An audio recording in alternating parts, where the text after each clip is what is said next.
Janapriya upscale 2 BHK 45 lakhs, 3 BHK 60 lakhs మాత్రమే. సితారా సైనిక్పురి.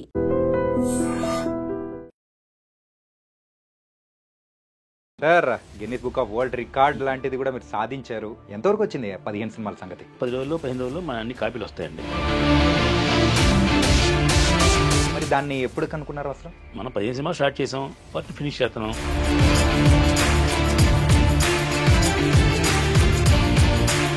ఇది కాకుండా ఇంకో సినిమా చేస్తున్నాం, రామ్ గోపాలమ్మ గారు నేను ఈయన కలిసి. ఇది ఎప్పుడు వచ్చే అవకాశం? దాని కంటిన్యూ అనమాట, పార్ట్ 2 లాగా. మీరు రామ్ గోపాల్ వర్మ గారు అంటే ఆ కాంబినేషన్ మేము ఎప్పటి నుంచో చూస్తూ ఉన్నాము. ఓకే, అయితే వీరితో ఎండమూరి వీరేంద్రనాథ్ కలవడం అనేది కొంచెం విచిత్రంగా డిఫరెంట్గా ఉంది. ఈ 15 సినిమాలో సినిమా ఉంది కదా, ఆయన గురుగారిని అడ్డా, గురుగారి 15 సినిమాలు తీస్తున్నానండి. ఆడదు అని చెప్పేసి మళ్ళీ ఎందుకు తీయడం? కిందే మీ కామెంట్ పెడతారు, ఈ ఇరుపప్ప సినిమా ఎందుకు ఆడుతుంది అని. ఆడేవాడు నా కామెంట్ పడింది, మరి అయితే తీయడం ఎందుకు? ఆ మాత్రం బొరలేదు నాకు. నాకు బ్లాక్ మనీ ఉంది. ప్రెసెంట్ ఇప్పుడు ఓటీటీ సినిమాలైనా కానీ అంత ఈజీగా తీసుకుంటున్నారా? 100% తీసుకుంటున్నా. చాలా మంది సినిమాలు అనేది కూడా తీసి సుమారు 200-300 సినిమాలు తీసి రిలీజ్ చేసుకోలేక మిమ్మల్ని బాగా అప్రోచ్ అవుతున్నారు అని చెప్పేసి కూడా వింటూ ఉన్నాం. అంటే థియేటర్ దొరకట్లేదు కదండి, మాఫియా కదండి అన్నారు. చిన్న ప్రొడ్యూసర్స్ అందరూ అదే అంటున్నారు కదా, మా థియేటర్లు దొరకలేదు బాబు అని చెప్పేసి వాళ్ళు. అవన్నీ అబద్ధాలండి, ఇన్ని నమ్మకం. మన ఫిలిం ఛాంబర్ దగ్గర ధర్నా ఏదో జరిగింది, దేనికి సంబంధించి జరిగింది సార్? ధర్నా చేసిన వాళ్ళు ఎవరు చేశారు? ఆయన ఒక ఛాంబర్కి సెక్రటరీ. స్ట్రైక్ చేయడం వల్ల ఇండస్ట్రీకి మీ అందరినీ మీ అందరికీ అలరావడం తప్ప అది ఏమీ సాధించింది లేదు.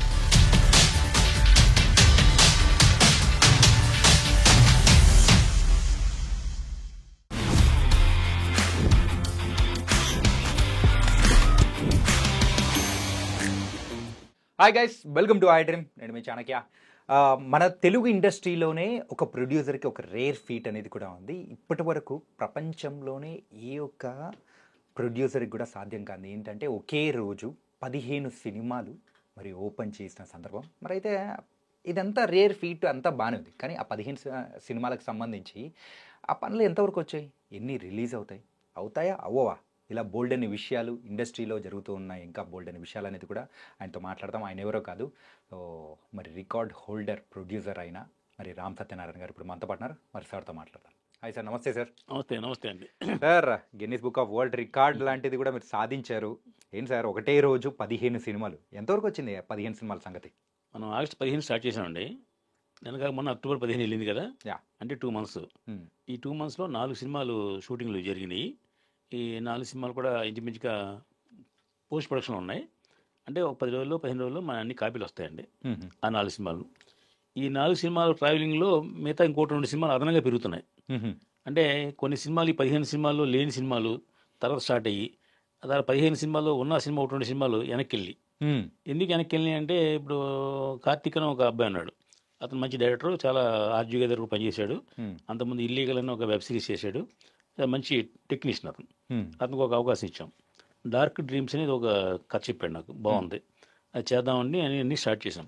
చేసిన తర్వాత నేను థియేటర్ సినిమా రిలీజ్ సినిమా చేయను సార్, మనం వెబ్ సిరీస్ చేద్దాం సార్ అన్నాడు.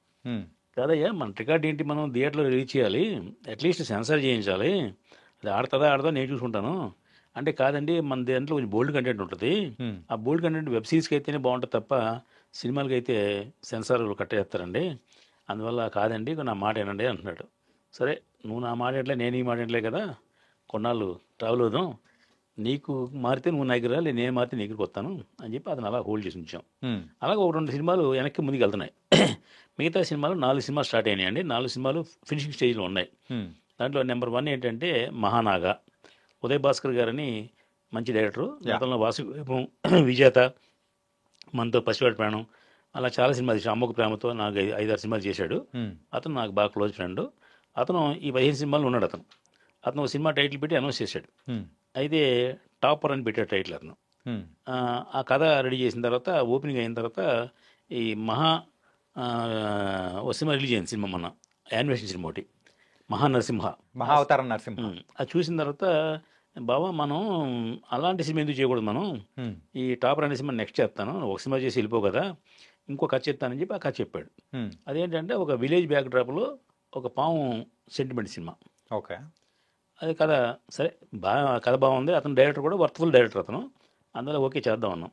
అది చెప్పి మొన్న ఇక్కడ ఈ నెల 4వ తారీఖున షూటింగ్ స్టార్ట్ చేసాం. ఇక్కడ సుమన్ గారు ఎపిసోడ్ అంతా చేసాం ఇక్కడ. మళ్ళీ మేము 5వ తారీఖు నుంచి అక్కడికి వెళ్ళాం. తాడేపల్లిగూడెం దగ్గర రాచర్ల అనే గ్రామం వెళ్ళాం.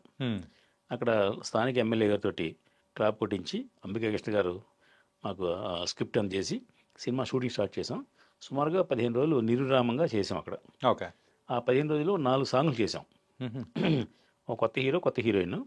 కొత్త హీరో అంటే రమాకాంత్ అతను ఆల్రెడీ 3 సినిమాలు చేశాడు. గతంలో సముద్రుడు అనే ఒక సినిమా, అలాంటి సినిమాలు చేశాడు. అతను మంచి వర్తున్న టెక్నీషియన్, ఆర్టిస్టు, అతను చేసాం, అతను హీరో. అలా శ్రావణి అని ఒక అమ్మాయి, కొత్త అమ్మాయి, ఫ్రెష్ గర్ల్. ఆ అమ్మాయి సౌందర్యలా ఉంటుంది, ఆ అమ్మాయి హీరోయిన్. ఇంకా మిగతా క్యాస్టింగ్ జబర్దస్త్ అప్పారావు గారు, మన సుమన్ గారు మెయిన్ క్యారెక్టర్ ఆయన. ఓకే. ఆయన ఇంకా చాలామంది యాక్ట్ చేసాం సినిమాలో. ప్రతిరోజు 100 మందిని పెట్టి సాంగు ప్రతిరోజు. కాదు సార్, ఈ 15 సినిమాలకు సంబంధించి సో ఒకటి వెనక్కిపోతూ ఉన్నా కానీ దాని ప్లేస్లో ఇంకొకటి రీప్లేస్ చేస్తూ మరి ముందుకు వెళ్తూ ఉన్నారు. అవును కదా, మన టార్గెట్ 15 తప్ప అది 18 అవ్వచ్చు, 20 అవ్వచ్చు. కానీ ఈ 15, 18 మీరు అనుకుంటున్నారు చూసారా, ఇవన్నీ కూడా ఒక డెడ్ లైన్ అనేది కూడా మీరు కొన్ని పెట్టుకుని ఉంటారు కదా, ఆ టైం కల్లా ఇన్ని కంప్లీట్ చేసి థియేటర్లో రిలీజ్ చేయాలని చెప్పేసి. మరి దాన్ని ఎప్పుడు కనుక్కున్నారు అసలు? అదే మనం అప్పుడు అనౌన్స్ చేసినప్పుడు ఆగస్టు 15 నుంచి 2026కి మనం 15 సినిమాలు రిలీజ్ చేయాలనుకున్నాం. అవును, అది చేస్తాం. కాదు చేయలేదు అనుకోండి, 2 నెలలు లేట్ అయింది అనుకోండి, ఏంటి మీకు ఇబ్బంది ఏంటి, నాకు ఇబ్బంది ఏంటి? ఇప్పుడు గిన్నీస్ బుక్ కూడా ఇబ్బంది ఏం లేదు. మనం 15 సినిమాలు స్టార్ట్ చేసాం, వాటిని ఫినిష్ చేస్తున్నాం. 12 months మనం టార్గెట్ చెప్పాము. అనుకోకుండా ఏదో భూకంపం వచ్చిందో లేదా కరోనా వచ్చిందో ఇంకోటి వచ్చింది అనుకో 2 నెలలు వెనక్కి వెళ్తుంది. అంటే ఏ నెలతో ఆ నెల సినిమా రిలీజ్ చెబుతూ ఉంటుంది. అన్నీ ఒకరోజు చేయం కదా, అందువల్ల రిలీజ్ లోపు జరుగుతుంటాయి కదా రిలీజులు. అది ఆ సినిమా అనుకోకుండా కొత్త సినిమా వచ్చింది. ఇప్పుడు మా నాన్న హీరో అని ఒక సినిమా ఉంది, అది అప్పట్లో ఆ 15 సినిమాలో అది లేదు. అది ఈ సినిమా ఓపెనింగ్ అయిన తర్వాత డైరెక్టర్ కొత్త అబ్బాయి విజయ్ అనే అబ్బాయి వచ్చి నా దగ్గరికి వచ్చి కథ చెప్పాడు. బాగుందయ్యా అన్న, దీనికి ఒక ఫాదరు ఒక కూతురు సెంటిమెంట్ కదండి అని చెప్పాడు. చాలా ఎమోషనల్గా ఉంది. సరే దానికి ఒక అమ్మాయిని అతను సెలెక్ట్ చేశాడు. ఒక ఈ ఫాదర్ క్యారెక్టర్కి ఒక తనికల్ బర్నీ గారు లేకపోతే ఒక ఎల్బి శ్రీరామ్ గారు లాంటి కొంచెం గ్రాండ్ ఆర్టిస్ట్ ఉంటే బాగుంటుందని అతను, నేను చెప్పే సలహా అతనికి. అతను ఏమనంటే, సార్ మళ్ళీ వాళ్ళందరూ పెట్టామనుకుంటే బోల్డ్ బడ్జెట్ పెరిగిపోద్ది కదా, ఆ క్యారెక్టర్ మీరే ఎందుకు చేయకూడదు అన్నాడు. మాలో కూడా నటుడు ఉంటాడు కదా, బయటకు వచ్చాడు. బయటకు వచ్చి నీ సినిమాకి నువ్వు పెట్టుకోకపోతే నేను ఎందుకు పెట్టుకుంటారు అని చెవులు సలహా చెప్పాడు. సరే ఫాదర్ క్యారెక్టర్ కదా, నేనే ఇప్పుడు ఈ 68 సంవత్సరాల వయసులో నేనే హీరో చేయట్లేదు కదా అనే ఉద్దేశంతో నేను ఆ క్యారెక్టర్ నేను చేశాను. ఓకే. అది నేను ట్రైలర్ రిలీజ్ అయింది, అది మీరు చూశారు. చూసాను సార్. అది ఆ అమ్మాయి శ్రీకావ్య అని కొత్త అమ్మాయి. ఆ అమ్మాయి కూడా చాలా మంచి పెర్ఫార్మెన్స్ ఆ అమ్మాయి. నేను డైరెక్టర్ పంపించి ఆ కథ చెప్పి అమ్మాయికి అని చెప్పాడు. చెప్తే అమ్మాయి ఎమోషనల్ అయ్యి చాలా అద్భుతంగా ఉంది సార్, నేను చేస్తాను సార్ అని అమ్మాయి అంది. అతను మీరు సినిమా చేశాడు, ఒక 16 రోజులు 17 రోజులు షూటింగ్ చేశాడు. అతను చాలా బ్రహ్మాండం తీశాడు కుర్రాడు. ఈ ట్రావెలింగ్లో అతనికి యాటిట్యూడు, అతని పద్ధతి అయినా నచ్చి అతను ఇంకో సినిమా ఇచ్చాం. ఈ 15లో ఇది లేదు, తీబోయే సినిమా కూడా లేదు. అంటే ఇది అవుట్ ఆఫ్ ద బాక్స్, ఈ సంబంధం లేదన్నమాట. వచ్చింది దీంట్లో ఈ 15లో లింక్లో ఉంటుంది. ఇది ఈ 15 సినిమాలు జాయిన్ అవుతుంది అనమాట. ఆ సినిమా ఏంటంటే నేనేం చెప్పానంటే, ఏమైనా మనం కాశీ బ్యాక్డ్రాప్లో సినిమా చేద్దాం, ఎందుకంటే కాశీలో ఏ సినిమా తీసిన హిట్ అయినాయి గతంలోనే, ఒక ఇందిరా కానివ్వండి ఎన్ని చాలా హిట్ అయినాయి, కాబట్టి మనం కాశీ ఎందుకు చేయకూడదంటే చేయొచ్చు సార్ అన్నాడు. ఇది ఇంపాసిబుల్ అని లేదండి, మన స్టైల్లో మన రేంజ్లో మనం కాశీలో చేద్దాం అని చెప్పి నేను అది ఒకటే పాయింట్ చెప్పాను. ఒక ఫాదరు, మదరు, ఒక అమ్మాయి, ముగ్గురు కలిసి కాశీలో ట్రైన్ దిగారు. తర్వాత మళ్ళీ ఆ ముగ్గురు ట్రైన్ ఎక్కారు. ఇది కథ. మధ్యలో ఏం జరిగింది, అక్కడ కాశీలో ఏం గొడవలు జరిగినాయి, కాశీలో ఈ అమ్మాయి ఎవరు కిడ్నాప్ చేశారు, అయితే ఇతను ఎలా మిస్ అయ్యాడు, ఇలా కథ రెడీ చేయి అని అదొక లైన్ చెప్పాను నేను. అలాగే మలయాళంలో ఫెమిలియా అని ఒక సినిమా వచ్చింది, ఒక రెఫరెన్స్, అంటే అది సేమ్ కాపీ కొట్టట్లేదు మనం, ఒక రెఫరెన్స్. అలాగే కాశీ గురించి ఇంకో 2 సినిమాలు వచ్చినాయి, అది వేరే సిటీలో తీసుండొచ్చు, మనం కాశీ బ్యాక్డ్రాప్లో చేద్దాం కదా అని చెప్పాను అతనికి. అతను కథ రెడీ చేసి నాకు పంపించాడు. ఓకే. ఈలోపు ఇది పోస్ట్ ప్రొడక్షన్ జరుగుతుంది. నేను ట్రైలర్ రిలీజ్ చేశాను కదా, అది ఒక నెలలో కాపీ వచ్చేది. అది ఈలోపు ఇతని పని అయిపోయింది కాబట్టి ఆ పనిలోకి వెళ్తున్నాం. అది నవంబర్ 4, 5 తారీఖులో మేము కాశీ వెళ్తున్నాం. ఆ కాశీలో మనకి ఇన్ఫ్లుయెన్స్ ఉంది, మాకు వైశ్య కమ్యూనిటీకి అక్కడ షౌల్ట్రీ ఉంది. ఒక 15 days మా టీం అంతా దాంట్లో ఉంటాం. అలాగే కాశీలో ఒక బెనారస్ యూనివర్సిటీ ప్రొఫెసర్ ఒక ఉన్నారు, మనకు తెలిసిన ఆయనతో పర్మిషన్ ఏం పెడుతున్నాం అక్కడ. కాదు సార్, ఇప్పుడు ఏంటంటే ప్రొడ్యూసర్లు అందరూ కూడా ఒక సినిమా తీయడానికి సుమారు సంవత్సరంలో మహా అంటే 2 లేదా 3 ప్రాజెక్టులు అనేది తీస్తూ ఉంటారు. మీరు ఇంత ఫాస్ట్గా ఒక స్టోరీని కూడా మీరు ఓకే చేసేసుకొని పట్టాలు ఎక్కిచ్చేసి ఇంత ఫాస్ట్గా ఎలా చేస్తున్నారు మీరు అసలు? మీది ఎక్కింది చెప్పాను, ఎక్కిని చెప్పట్లేదు, ఇంకా ఎక్కిని 2 ఉన్నాయి ఆల్రెడీ. ఇది ఒక కథ జరుగుతుంది. ఇది నెక్స్ట్ నవంబర్ 5వ తారీఖు చేయబోయే సినిమా. ఈ 15 సినిమాలు అనౌన్స్ చేసిన దాంట్లో ఎండమూరి గారి కథలని ఒక సినిమా ఉంది. అది ఎండమూరి గారు 100 కథలు బుక్ రాశారు. ఆ బుక్ మేము రైట్స్ కొన్నాం 100 కథలను కొని, దాంట్లో 4 కథలు, ఇంపార్టెంట్ కథలు 4 కథలు తీసుకుని షూటింగ్ స్టార్ట్ చేసాం. అతను రవి బాసరా అని మంచి టాలెంట్ ఉన్న కుర్రాడు. గతంలో మనకి తేనెటీగలని ఇంకో 2-3 సినిమాలు చేశాడు. అతనికి అవకాశం ఇచ్చాం. అతను చాలా సినిమా అది అతనికి నాలాగే సినిమా ప్రాణం. భోజనం ఫుడ్ అయ్యే అక్కలేదు కూడా అతనికి సినిమా ఉంటే. అతను ఆ సినిమాని చేస్తున్నాం. దాన్ని ఏం చేసామంటే నెక్స్ట్ డెవలప్మెంట్ ఏంటంటే ఇక్కడ ఒక 2 ఎపిసోడ్ ప్లాన్ చేసాం. అంటే 4 కథలు అన్నమాట. 2 కథలు షూట్ చేసాం ఇక్కడ. చేసిన తర్వాత ఇంకో 2 కథలు బెంగళూరులో చేస్తున్నాం. అంటే కన్నడ తెలుగు ప్లాన్ చేస్తున్నాం సినిమా.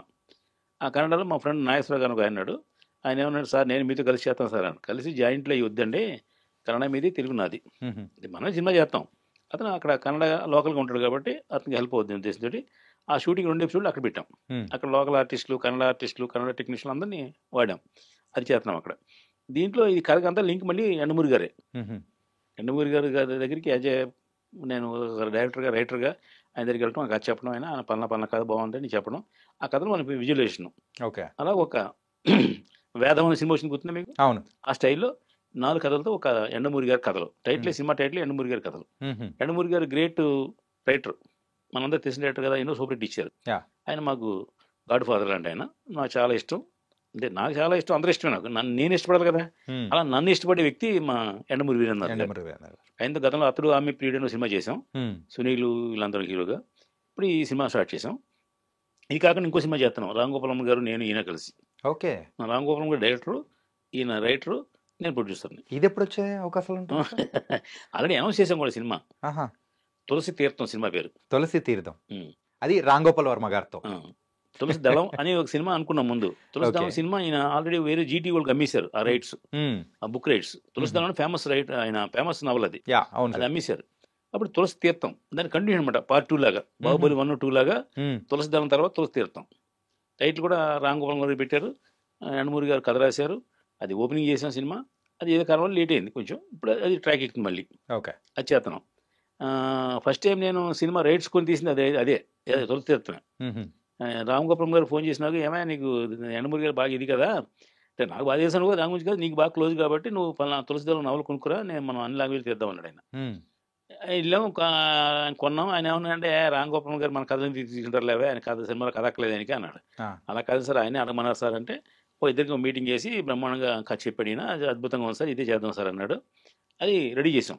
ఇప్పుడు షూటింగ్ వెళ్ళే టైంలో ఏదో కొంచెం ఆయనకి ఏదో వేరే సినిమా వచ్చి మనం ఆపారు. ఇప్పుడు ఇది ట్రాక్ ఎక్కుతుంది దీంట్లో. ఈ 15 సినిమాల్లో అది కూడా ఒక సినిమా అనుకోవచ్చా?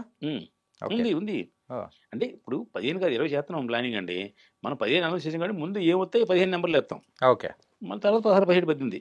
15 చేసి నేను అమెరికా వెళ్ళిపోతాను, ఇండస్ట్రీ వెళ్ళిపోతాను అంటలేదుగా, మనం కంటిన్యూ చేస్తాం, ఇక్కడే చేస్తాం. అది నెంబర్ 1 జరుగుతుంది ఆ పాయింట్. ఇప్పుడు దీంట్లో ఎండమూరి కథలు అనే నవల్ని తీసుకుని మా రవి బాసరన్ అతను బెంగళూరులో 2 ఎపిసోడ్లు, ఇక్కడ 2 ఎపిసోడ్లు చేసి దాన్ని బ్రహ్మాండంగా రెడీ చేసాం. అది టోటల్గా Kannada nativity, Telugu nativity, double language cinema. ఇప్పుడు పాన్ ఇండియా సినిమాలు వచ్చిన తర్వాత డబ్బింగ్ చెప్పాలని ఉండవు. అక్కడ సినిమాది ఇక్కడ సినిమా తీసి అక్కడ ట్యాక్స్ ఒకటి, ఇక్కడ ట్యాక్స్ ఒకటి, ఎక్కడ దేశం అంతా ఒకటే ట్యాక్స్ కాబట్టి డబ్బింగ్ సినిమాలు స్టైట్ సినిమాలు ఉండవండి. ఇంకా తెలుగు ఆర్టిస్టులు ఉంటారు, కన్నడ ఆర్టిస్టులు ఉంటారు. అది చేతనం అయిపోయింది. అది మనోడు డబ్బింగ్ గిబ్బింగ్ అనేది పూర్తి చేసి రేపు వస్తున్నాడు. ఇక్కడ రేపు పొద్దున్న 5.1 మిక్సింగ్లో ఉన్నాయి. అయితే 1 వీక్లో అది కూడా కాపీ వచ్చేది. అంటే ఎండమూరి గారి కథలు, మహానాగా అండ్ మా నాన్న హీరో 3 సినిమాలు ఫినిష్ అయ్యి, ఇంకో 4 సినిమాలు రన్నింగ్లో ఉన్నాయి. షూటింగ్ రకరకాల స్టేజ్లో షూటింగ్లో ఉన్నాయి. రుద్రకాళి అని ఇంకో సినిమా ఉంది. అది రేపు పొద్దున్న వి వినాయక్ గారి చేతి మీద ట్రైలర్ రిలీజ్ చేస్తున్నాం. అది ఒక animation AI VFX based cinema. అంటే ఇది మన మహావతార సినిమా టైప్ లో షూటింగ్ ఉంటుంది దాంట్లో. మహావతార టోటల్గా యానిమేషన్, అది మన దాంట్లో షూటింగ్ ఉంటుంది. షూటింగ్ చేస్తాం, విఎఫ్ఎక్స్ చేస్తాం. ఇప్పుడు బాహుబలి ఉందనుకోండి, అంతా విఎఫ్ఎక్స్ కాదు కదా. ఇప్పుడు ఏది ఇంపార్టెంట్ అవి విఎఫ్ఎక్స్ చేస్తారు. మిగతా షూటింగ్ చేయాలి కదా. అప్పట్లో రజనీకాంత్ గారిది ఒక సినిమా వచ్చింది, వాళ్ళ కూతురు డైరెక్షన్ చేశారు, కొచ్చాటియన్ అని చెప్పేసి. ఒక రోజు ఆడింది. సో సేమ్ ఆ కైండ్ ఆఫ్ మూవీ అనుకోవచ్చు అది. అది తప్పు చేసింది ఏంటంటే రజనీకాంత్ గారు ఒరిజినల్గా ఉన్నారు, ఆయన బొమ్మ చేయడం దేనికి? ఇప్పుడు మహానరసింహ సినిమాలో నరసింహ లేడు కదా మీకు రెడీగా ఇప్పుడు, కాబట్టి ఆయన బొమ్మ చేస్తే మీకు జనం చూశారు. రజనీకాంత్ లైవ్లో ఉంటే ఆయన బొమ్మ కింద చూపిస్తే నచ్చుతారు. అవి తెలివితేటలు ఎక్కువ చేసిన పనులు ఆ రోజుల్లో. అట్టర్ ఫ్లాప్ కదా సినిమా, అవును, డిజాస్టర్ ఫ్లాప్.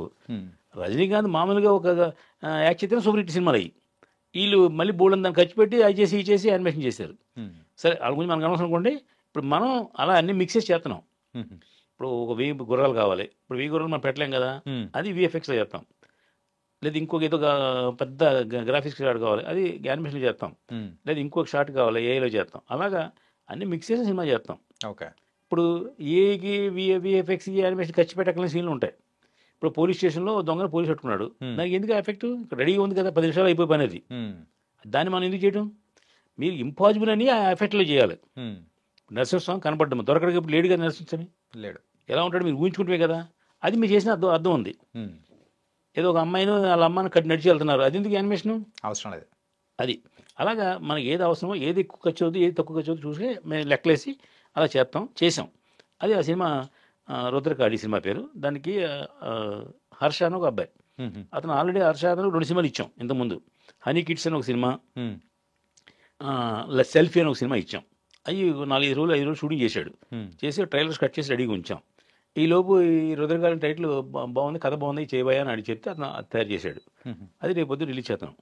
అంటే దాంట్లో సగం దీంట్లో సగం ఇలా చేస్తున్నాం. ఒక్కొక్క పనులు ఎవరి పనులు చేసుకున్నారు. 15 మంది డైరెక్టర్లు 15 మంది కదా, 16, 17, 18 యాడ్ అవుతుంది. లేకపోతే దీంట్లో ఉన్న 1, 2, 3 దీంట్లో సినిమాలు తగ్గుతాయి. టోటల్గా 15 సినిమాలు మనం నెక్స్ట్ ఇయర్ ఆగస్టు 15కి రిలీజ్ చేసి చూపిస్తాం. కానీ ఇన్ని సినిమాలు ఒకటేసారి స్టార్ట్ చేసినప్పుడు అరే ఫైనాన్స్ ఎట్లా తీసుకొని వచ్చారు, డబ్బులు కానీ ఎలా మేనేజ్ చేస్తున్నారని చెప్పి చాలా మందికి కూడా ఒక డౌట్ రావచ్చు కదా. మరి దానికి మీరు సమాధానం ఏం చెప్తారు సార్? ఏముంది, చాలా మంది అలా అనుకుంటున్నారు, ఇంకా అనుకుంటున్నారు ఎవరితో బ్లాక్ మనీ ఉంది, ఆ బ్లాక్ మనీ తిప్పుతున్నాడు అనుకుంటున్నారు. అంతకుముందు ఏమో పూర్వం అనుకున్నారు రోసీ గారు మాకు బాగా క్లోజ్, రోసీ గారు బ్లాక్ మనీ అంతా ఇంతో తిప్పుతున్నారు అన్నారు. ఇప్పుడు సినిమా తీస్తే డబ్బు పోతుంది కదా, డబ్బు పోయేటప్పుడు బ్లాక్ మనీ ఎందుకు? బ్లాక్ మనీ బ్లాక్ని వైట్ చేయడం కోసం బ్లాక్ మనీ అంటారు. అంటే ఇప్పుడు సపోజ్ ఒక హీరోకి 100 కోట్లు రెమ్యునరేషన్ ఇస్తారండి, 100 కోట్లు పబ్లిక్లో ఇవ్వడానికి కుదరదు, బోల్డెన్ ట్యాక్స్ కట్టాలి కదా, 30 కోట్లు ట్యాక్స్ కట్టాలి. అందుకేం చేస్తారు, ఒక 50 కోట్లు ఏమో పబ్లిక్ అమౌంట్ ఇచ్చి 50 కోట్లు బ్లాక్ మనీ ఇస్తారు ఎవరికైనా. సపోజ్ మీకే 1 కోటి రూపాయలు రెమ్యునరేషన్ అనుకోండి, 1 కోటి రూపాయలు మీకు క్యాష్ ఇస్తే కోటికి 18% GST కట్టాలి, మీరేమో 30% ట్యాక్స్ కట్టాలి. మీరు తీసుకున్న డబ్బు తీసుకున్నందుకు ఇవన్నీ ఉంటాయి. అందుకే ఏం చేస్తారంటే ఓ 10-15 మీకు చెక్ ఇచ్చి మీద క్యాష్ ఇస్తారు. ఆ క్యాష్తో పొలం మీరు కొనుక్కుంటారు. దాని గురించి బ్లాక్ అండ్ వైట్ అవుద్ది అంటారు అది. ఓకే. అంతేగాని సినిమా తీస్తే డబ్బు పోద్ది, పోయే డబ్బుకి మళ్ళీ బ్లాక్ అండ్ వైట్ చేయడం దీనికి ఇంకా అసలు. ఇంకా నిజంగా కావాలంటే ఆ బ్లాక్ ఉందనుకోండి మీకు 100 కోట్లు, మన గవర్నమెంట్కి 30% ట్యాక్స్ కట్టేస్తే వైట్ అయిపోతుంది. అది ఆ తెలియక అనుకునే మాటలు. పై ఇంకోటి అంటే నాకు 100 సార్లు చెప్పాను చాలా మంది, మీకు కూడా చెప్తున్నాను, నాకు ఒక్క పార్ట్నర్ కానీ ఒక చోట ఫైనాన్స్ అనేది తీసుకోను, నా సిస్టమ్ అది. ఎందుకంటే ఫైనాన్స్ తీసుకుంటే మన ఒళ్ళు పొగరెక్కి బడ్జెట్ పెరిగిపోయి రకరకాల విన్యాసాలు చేస్తాం. మన దగ్గర ఇంత డబ్బు ఉంది, ఇంత ఫైనాన్స్ చేసాం, ఇది ఇలా మింగేస్తుంది. కాబట్టి అప్పు చేయకూడదు. ఇంత డబ్బు ఉంది కదా, ఈ డబ్బుతో ఎలా చేయగలమో తెలుసు, చేసాం గతంలో, ఇప్పుడు చేస్తున్నాం. ఈ డబ్బుతో మనం వంటర్స్ ఎలా చేయాలో చేస్తున్నాం. ఇప్పుడు ఎంత మీకు కాశీ అనే సినిమా చెప్పాను కదా, అదే కాశీ సినిమా మీకు తీస్తే కోట అవుద్ది. నేను దాన్ని ఎలాగా ఒబిడి చేయాలో నాకు తెలుసు, నేను చేస్తున్నాను ఆ సినిమా. అలాగే మీకు చెప్పాను, ఎంత మా నాన్న హీరో సినిమాలో పెద్ద ఆర్టిస్ట్ పెట్టాలి, పెద్ద ఆర్టిస్ట్ పెట్టినా ఆడదు, నేను పెట్టినా ఆడదు. మనకు కావాల్సిన సినిమా తీసాం, చూపించాం, రిలీజ్ చేసాం. అంటే హిట్ కావాల్సిన అవసరం అసలు లేనే లేదా? ప్రేక్షకులకు మనకు మెప్పించాలి ఇట్లా అని ఏమో అవసరం లేదా? ఎలా హిట్ అవుతుంది చెప్పు. ఇప్పుడు తెలుసు కదా అని సినిమా రిలీజ్ అయిందనండి, 23 కోట్లు 25 కోట్లు పెట్టి తీశారండి. దాంట్లో సిద్ధు జొన్నగడ్డ నెంబర్ 1 హీరో కదా. ఎందుకు ఆడలేదు సినిమా? వాళ్ళు మనసు పెట్టి తీశారు కదా.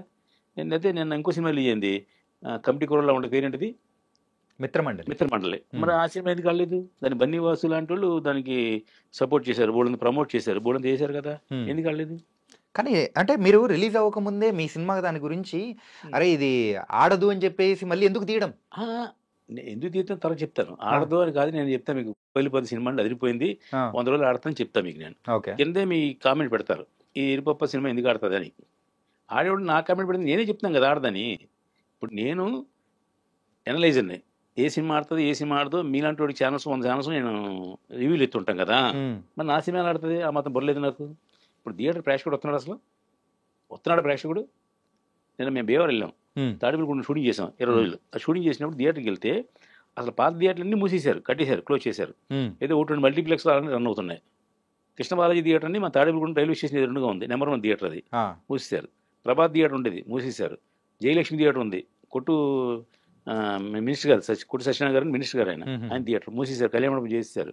అలాగే రేలంగి చిత్రమందిర్ మూసేశారు. అలా వెంకటరామ లక్ష్మీ పండుగ కానీ 2 డబుల్ థియేటర్ ఉంది, మూసేశారు. ఏదైతే మూసేశారు వాళ్ళందరూ కోటీశ్వర్లు, ఈవేళ డబ్బు సంపాదించిన కాదు, పూర్వం నుంచి ఉన్నవాళ్ళు. అంటే థియేటర్కి జనం రావట్లేదు, మూసేశారు, అంతే, వేరే కారణం లేదు. థియేటర్లకి జనం రావట్లేదు, వస్తున్నారు. ఏది ఓజీలకి, దానికి ఓజీ ఎంత బడ్జెట్? 300 కోట్ల బడ్జెట్. మెరాయి ఎంత బడ్జెట్? 100 కోట్ల బడ్జెట్.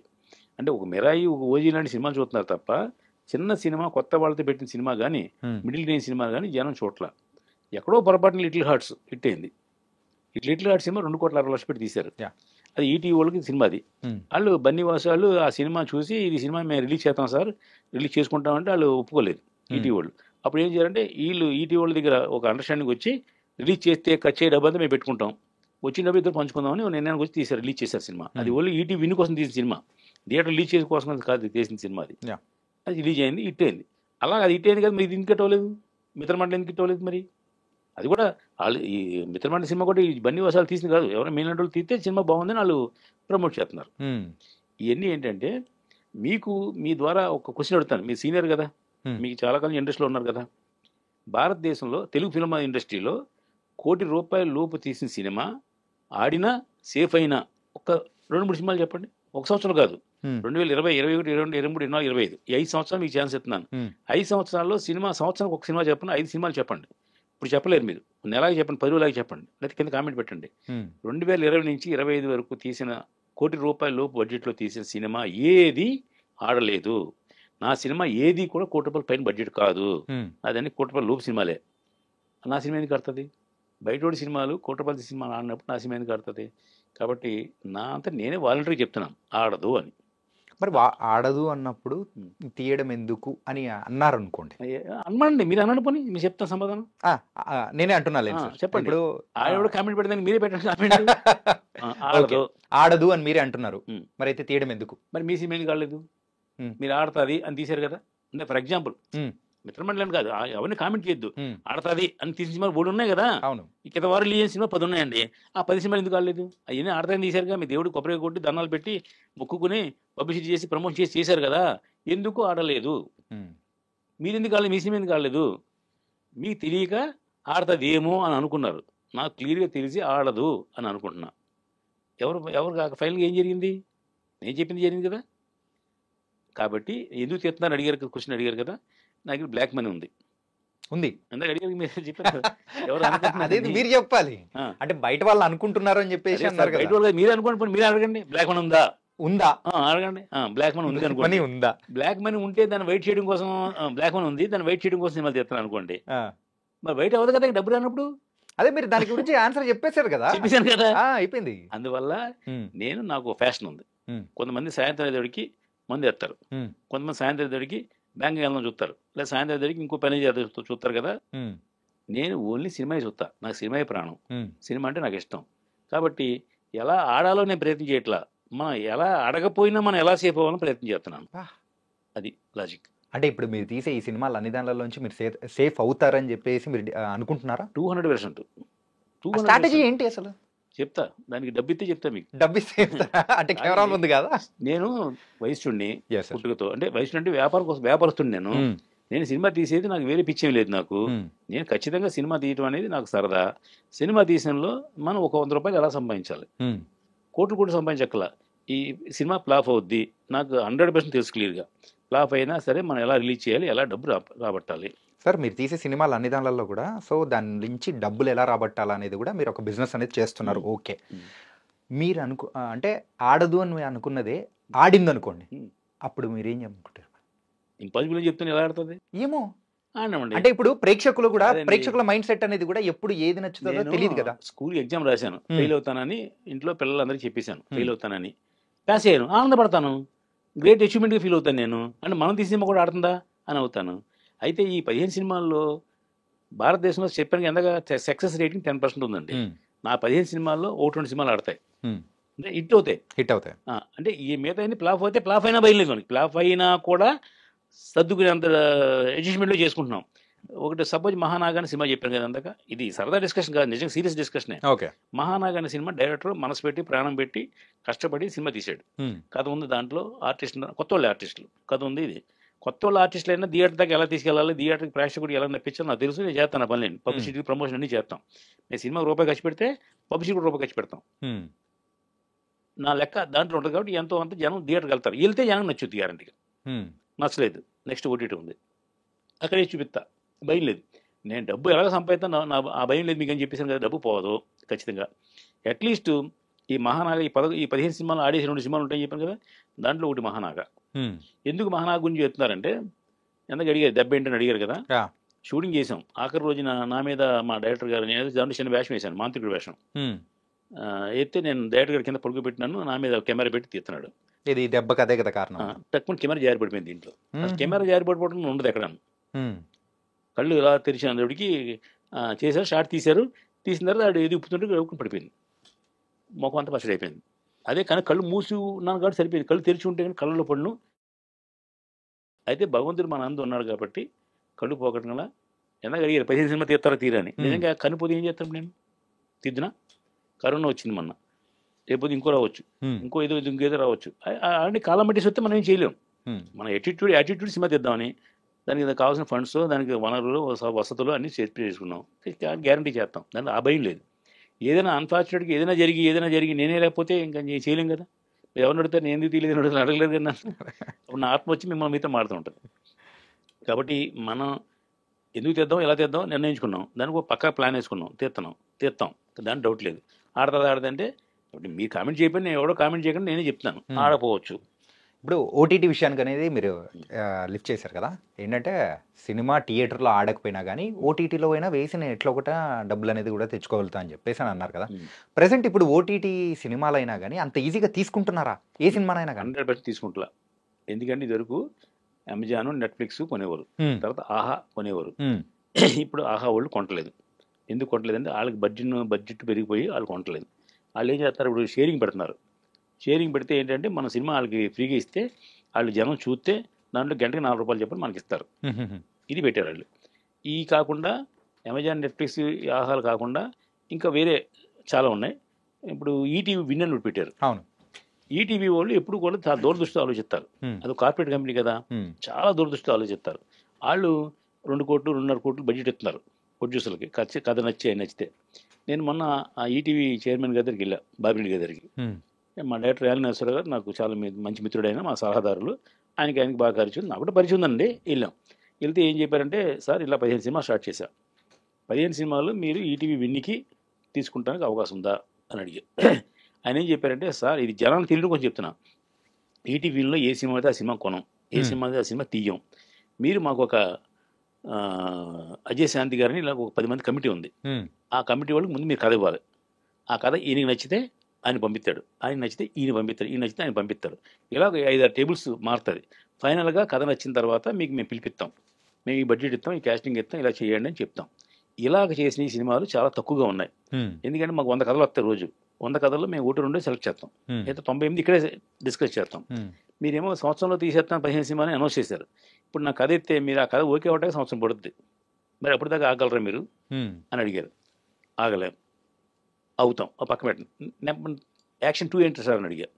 ఏం చెప్పారంటే ఆయన, మీరు సినిమా తీయండి, తీసిన తర్వాత మాకు టెక్నికల్ వర్క్ ఒకటి, స్టోరీ వర్క్ ఒకటి, 2 యూనిట్లు ఉంటాయి. వాళ్ళిద్దరు సినిమా చూస్తారు. సినిమా టెక్నికల్గా బాగుందా లేదా, తప్పులు ఏమైనా చూస్తారు, వీళ్ళు కథపరంగా తప్పులు ఏమైనా చూస్తారు. చూసి మీ సలహా చెప్తారు, మీరు దీన్ని ఇలా మార్చి ఇలా చేస్తే, లేదా అలా మార్చి ఇలా చేస్తే మాకు నచ్చితే కొంటామని. దానికి మీ ఇష్టమైతే మీరు చేయండి, చూద్దాం. అది 1 month ప్రాసెస్. ఇది 1 year ప్రాసెస్. ఏది ఫస్ట్ 2. నేనేమన్నా, సార్ ఆప్షన్ 2 చెప్పారు కదా, ఆప్షన్ 3 నేను చెప్తాను సార్ అన్న.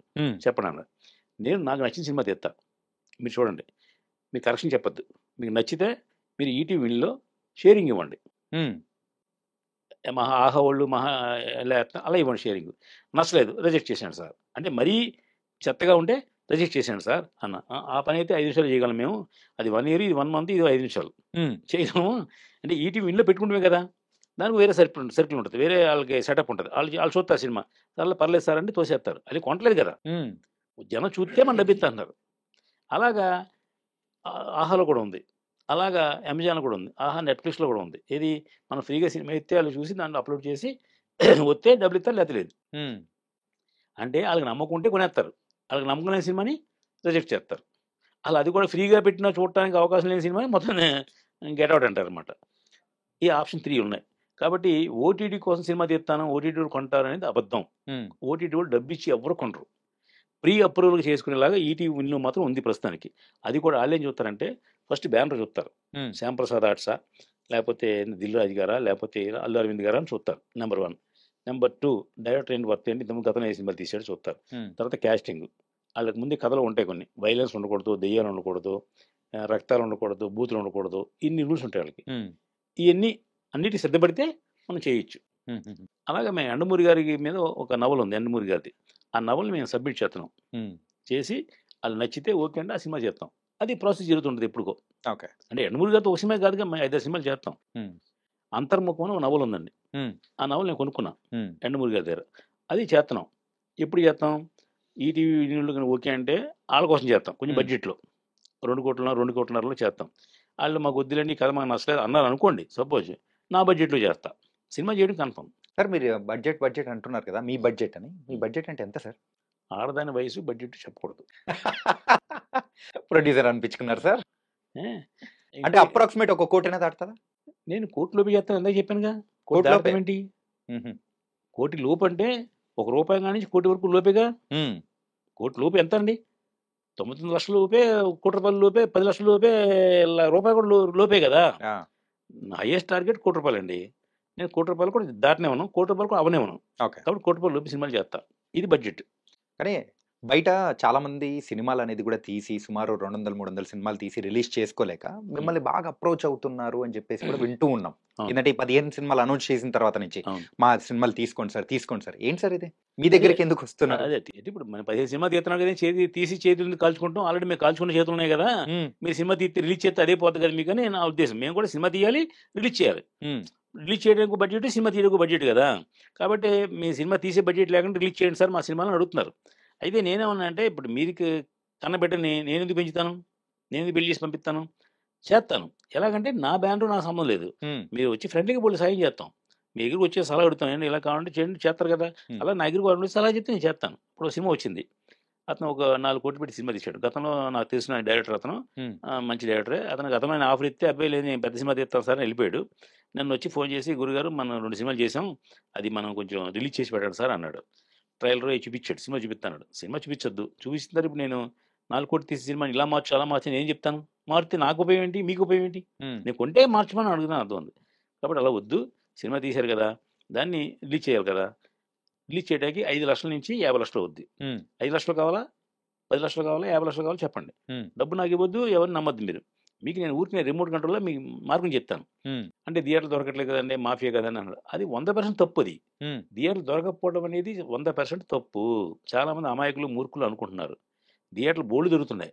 మీకు మీ ద్వారా చెప్తున్నా, 100 సినిమాలు తీసుకురండి, 100 సినిమాలు నేను థియేటర్లు ఇప్పిస్తాను. ఇది ఎంతవరకు పాసిబుల్ సార్? ఏంటంటే చాలా మంది ఇప్పుడు పాసిబుల్ అండి, చిన్న ప్రొడ్యూసర్స్ అందరూ అదే అంటున్నారు కదా, థియేటర్లు దొరకలేదు బాబు అని చెప్పేసి వాళ్ళు. అవన్నీ అబద్ధాలండి, ఇవన్నీ నమ్మకండి. నేను ప్రాక్టికల్ మనిషిని, నేను రోజు తెల్లారితే మీ ముందు కళ్ళ ముందు తిరిగేవాడిని కదా. 100 సినిమాలు మీరు తెస్తే 100 సినిమాలు 1 ఇయర్లో రిలీజ్ చేసి పెడతా. నేను డబ్బు తీసుకోను, డబ్బు ముట్టుకోను, నాకేం కమిషన్లు వద్దు, నేనేమి హెల్ప్ చేస్తాను అంతే. హెల్ప్ అంటే సాయం చేస్తాను తప్ప నేను కమర్షియల్ చేయను. ఎందుకంటే ఇప్పుడు మాకు ఆంధ్రప్రదేశ్లో 6 డిస్ట్రిబ్యూటర్లు ఉన్నారు, 6 జిల్లాల్లో. నైజాంలో 3 డిస్ట్రిబ్యూటర్లు ఉన్నారు, సీడెడ్లో 4 డిస్ట్రిబ్యూటర్లు ఉన్నారు. వీళ్ళందరూ మా సొంత మనుషులు వీళ్ళు. నేను ఫోన్ చేసి తమ్ముడు ఈ సినిమా పంపిస్తున్నాను చెయ్యి అంటే చేస్తారు వాళ్ళు. దానికి ఏం చేయాలంటే సినిమా రిలీజ్ చేయడానికి ముందు క్యూబులు, వాల్ పోస్టులు కావాలి. క్యూబులు అంటే థియేటర్ కట్టే డిజిటల్ తెలుసుగా మీకు, అవి కావాలి. అది ఎవరు పెట్టట్లా. పూర్వం మేము సినిమా తీసే రోజుల్లో క్యూబులు, డిజిటల్ అన్ని వాళ్ళు పెట్టుకుని మా డబ్బు ఇచ్చేవారు, ఎంతో కొంత 5 లక్షలు 10 లక్షలు ఇచ్చేవారు సినిమాకి. అది పోయింది. కాబట్టి ఇప్పుడు క్యూబులు, వాల్ పోస్టులు మీరు పెట్టుకొని రిలీజ్ చేయమంటే 5 నిమిషాలు నేను 100 థియేటర్లు ఇప్పిస్తా. ఫోన్ చేసే అంటే మరి సంక్రాంతి రోజున ఇప్పించండి, దసరా రోజున ఇప్పించండి, ఎదో సూది మాటలు మాడకుండా దసరా రోజు సంక్రాంతి రోజు ఇప్పుడే పెద్ద పెద్ద సినిమాలు ఉన్నాయి కదా, ఎనీ డే మీకు కావాల్సిన మీ సినిమా. అయితే మీరు చేయవలసిన పని ఏంటంటే థియేటర్ ప్రేక్షకుని రప్పించే బాధ్యత మీది. ప్రమోషన్ మీరే చేసుకోవాలి. చేసుకోకపోతే ఎలా వస్తుంది? నువ్వు అని రిలీజ్ చేస్తే నీకు ఉన్నట్టు తెలియాలి కదా థియేటర్కి.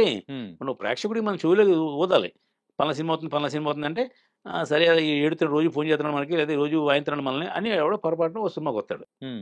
ఈ సినిమాకి వచ్చిన తర్వాత రివ్యూలు రాస్తారు, మనిషి వచ్చాయంటే చెత్తలా ఉంది సినిమా, అది ఇలా డైరెక్టర్ ఇలా చేయలేదు, డైరెక్టర్ అలా చేసాడు అనుకోండి, ఆ వచ్చేవాడు కూడా వెనక్కి వెళ్ళిపోతున్నాడు. ఈ రివ్యూలు అనేది కొంచెం ఎక్కువ ఇబ్బంది పెడుతున్నాయి జనానికి. ఆ విషయం ఇంకోసారి చూద్దాం. ఇప్పుడు థియేటర్లో రిలీజ్ చేయడానికి 100 సినిమాలు ఉంటే 100 సినిమాలు చేయడానికి మీ ద్వారా నేను చెప్తున్నాను, నేను రెడీగా ఉన్నా, మీకు చేసి పెడతా, హెల్ప్ చేసి పెడతా. ఒకటి క్యూబ్, దాంతోపాటు వాల్ పోస్టర్, ఖర్చులు పెట్టుకోవాలి. రిలీజ్కి ఏం కావాలో ఖర్చు పెట్టుకుంటామే. తర్వాత ప్రమోషన్ అప్పుడు 2-3 ప్రెస్ మీట్లు పెట్టి, అబ్బాయి పలానా హీరో పలానా హీరోయిన్, ఇది నేను డైరెక్షన్ చేశాను, నేను సినిమా తీశాను నేను చెప్పాలి కదా. చెప్తే 10-100 యూట్యూబ్ ఛానల్స్ ఉన్నాయి, వెబ్సైట్లు ఉన్నాయి, వీళ్ళంట్లో వేస్తారు కదా. వెబ్సైట్ చూసేవాళ్ళు వేరే ఉంటారు, యూట్యూబ్ చూసేవాళ్ళు వేరే ఉంటారు, టీవీలో చూసేవాళ్ళు వేరే ఉంటారు, పేపర్లో చూసేవాళ్ళు వేరే ఉంటారు. 5 రకాల జనం ఉంటారు కదా. మీరు డబ్బు ఎక్కువ ఉందనుకోండి, మనం మెట్రోలో ట్రైలర్స్ వేసుకోవచ్చు, టీవీలో ట్రైలర్స్ వేసుకోవచ్చు, టీవీ 9లో ట్రైలర్స్ వేసుకోవచ్చు, డబ్బు ఎక్కువ ఉంటే. అది అక్కలేదు అంటే ఇంత అంటే 5 లక్షల నుంచి 50 లక్షల వరకు చేసుకోవచ్చు సినిమా పబ్లిసిటీకి. ఓకే, ఇప్పుడు తెలుసు కదా అని సినిమా ఉందనుకుంటే నాకు 50 లక్షలు కోటలు వద్దు పబ్లిసిటీకి. మా మిత్రమండలి సినిమా ఉందనుకుంటే 10 లక్షలు 20 లక్షలు వద్దు పబ్లిసిటీకి. అలాగా సినిమా రేంజ్ బట్టి పబ్లిసిటీ చేసుకుంటే థియేటర్ ప్రేక్షకులు వస్తారు. థియేటర్ దొరకట్లేదు అన్నమాట అబద్ధం, థియేటర్ ఇప్పిస్తాం. పైకి ఇదివరకు ఏంటంటే ప్రతిరోజు ప్రతి వారం శుక్రవారం రిలీజ్ చేశారు సినిమాలు, అవసరంలా ట్రెండ్ మార్చాలి. శుక్రవారం సినిమా రిలీజ్ అయింది కదా, మనం ఆదివారం రిలీజ్ చేద్దాం. ఎందుకని శుక్ర శనికి ఆ సినిమా లేచిపోద్ది, ఆదివారం నాడు థియేటర్లో చూస్తూ ఉంటాడు ఎవరు వస్తారని. మనకి ఆది సోమ మంగళ బుధ గురు వస్తుంది సినిమా.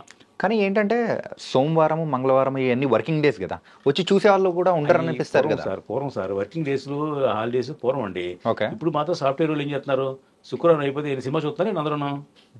వాళ్ళు వెబ్సైట్లో వస్తుంది, యూట్యూబ్లో వస్తుంది కదా, లేదంటే ఏమంటుందని ఐబొమ్మలో వస్తుంది కదా, లేదంటే మనం ఓటీటీలో వస్తుంది కదా, చూడలేదు జనం.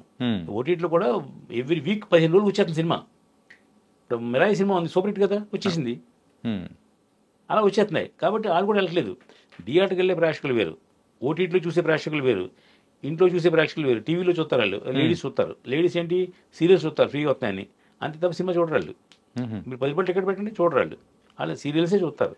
సీరియల్లో సూపర్ స్టార్ ఉంటాడు ఒకడు, ఒక హీరో, అతను పెట్టి సినిమా తీస్తే రూపాయి రాదు, మళ్ళీ రాదు.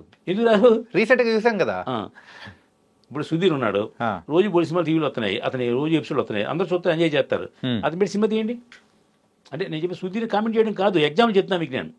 అలా సుధీర్ తీసిన 2-3 సినిమాలు ఇట్టేంది కదా, మరి కొన్ని సినిమాలు ఆడలేదు కదా. అందరికీ చూడరు, అలాగా ఫ్రీగా వచ్చే ఆడియన్స్ వేరు చూస్తారు. ఇప్పుడు మీరు ప్రీవ్యూ వేయండి, మీరు చూస్తారు. మీ ఫ్రెండ్ ఒకటి సినిమా తీసాడరా వచ్చి టికెట్ కొంటారా అంటే మీరు వెళ్ళరు. అంటే మనిషి సైకాలజీ అది. కాబట్టి థియేటర్ ప్రేక్షకులు రప్పించే బాధ్యత నిర్మాత తీసుకుంటే, థియేటర్లో సినిమా వేసే బాధ్యత నేను తీసుకుంటాను. ఓకే, ఇప్పుడు మీరు అన్నట్టు నేను ఎవరో డైరెక్టర్ వచ్చాడు, గురుగారి సినిమా ఉందని మీరు రిలీజ్ చేయండి సార్ అన్నాడు. ఒక 5 లక్షలు తెచ్చుకో, 4 లక్షలు తెచ్చుకో, రిలీజ్ చేద్దాం, ఓ 3 ప్రెస్ మీట్ పెడదాం, ఒక 10 థియేటర్లు వేద్దాం. 10 థియేటర్లో శుక్రవారం సినిమా రిలీజ్ అయితే ఏమాత్రం బాగున్నా సినిమా అన్నాడు 100 థియేటర్లు వేస్తారు, వాళ్ళే ఆటోమేటిక్గా వెళ్ళిపోతుంది, డిస్ట్రిబ్యూటర్లు వేస్తారు. అలా పెరిగిన థియేటర్లు కూడా ఉన్నాయి. ఆడదనుకున్న సినిమా ఆని ఉన్నాయి, ఆడిద్దనుకున్న సినిమా ఆని ఉన్నాయి. కాబట్టి థియేటర్లు రిలీజ్ చేయడం అనేది చాలా ఈజీ అండి, పెద్దేవి కష్టతరమైన బరువులు మోసే పనేం కాదు, డబ్బు ఉండాలి. ఓకే, చాలా మందికి ఏంటంటే 1 కోటి రూపాయలు సినిమా తీద్దాం స్టార్ట్ చేస్తారు, సినిమా తీయడానికి 1.5 కోటి అవుద్ది. ఈ 50 లక్షలు ప్రొడ్యూస్ అప్పుతెత్తాడు, మిగతా మళ్ళీ రిలీజ్ చేయడానికి 10 లక్షలు కావాలి, ఆ డబ్బు ఉండదు వాళ్ళ దగ్గర. అలాంటి సినిమాలు 100 ఉన్నాయి ఇక్కడ. నిన్న ఒక ఆయన వచ్చి ఏమంటే సినిమా మీకు ఫ్రీగా ఇస్తాను రిలీజ్ చేయండి సార్ అన్నాడు. ఫ్రీగా ఎత్తే రిలీజ్ చేస్తాను, ఎంతో ఒక 5 లక్షలు ఖర్చు అవుతుంది నాకు, ఆ డబ్బు నాకు ఎలా వస్తాను, ఆ డబ్బు రాదే కదా మేము చేయమంటున్నాను సార్ అంట. నీ సినిమా నేను ఎందుకు చేస్తాను, రాదే నీకు కూడా తెలుసు కదా, నాకు కూడా తెలుసు కదా, నేను ఎందుకు చేస్తాను, నాకేం అవసరం, నేను స్టేజ్కి మైక్ పట్టుకోవాల్సిన సరదా ఏం లేదు నాకు, కొత్తగా ప్రొడ్యూసర్ పేరు వేసుకోవాల్సిన అంత అవసరం లేదు. పైగా నువ్వు తీసిన సినిమాకి నేను పేరు వేసుకుంటాను అంటే నా బ్రాండ్ వాల్యూ ఉందని కాదు, నాకేం అవసరం, నాకు పొడి సినిమాలే కదా. ఓకే, నేను కూడా చాలా జాగ్రత్తగా రిలీజ్ చేస్తాను. ఇప్పుడు మా డిస్ట్రిబ్యూటర్ అనుకోండి, మా సొంత మనుషులు ఉన్నారు, వాళ్ళు నేను సినిమా రిలీజ్ చేస్తే నన్ను పీపుల్ వాళ్ళు పోసుకొని నేను కట్టను, వాళ్ళు కట్టుకుంటారు. ఎందుకు కట్టుకుంటారు, మనం ఆ సినిమా తేడా ఇంకో సినిమా ఇస్తాం కదా అని, రన్నింగ్లో ఉన్నాం కదా, 15 సినిమాలు ఉన్నాయి కదా. సార్, ఒక ప్రొడ్యూసర్ అనే వాళ్ళు రెగ్యులర్గా సినిమాలు తీస్తున్నారంటే నష్టపోయిన దగ్గరే సంపాదించుకునే దానికి అవకాశాలు ఉంటాయంటారా? అందరికీ ఉండవు, అలా మా అంటూ 2-3 ఉంటారు. ఎందుకంటే నష్టపోయిన తర్వాత కనపడి మళ్ళీ వెళ్ళిపోతాడు ఫోన్ స్విచ్ ఆఫ్ చేసి.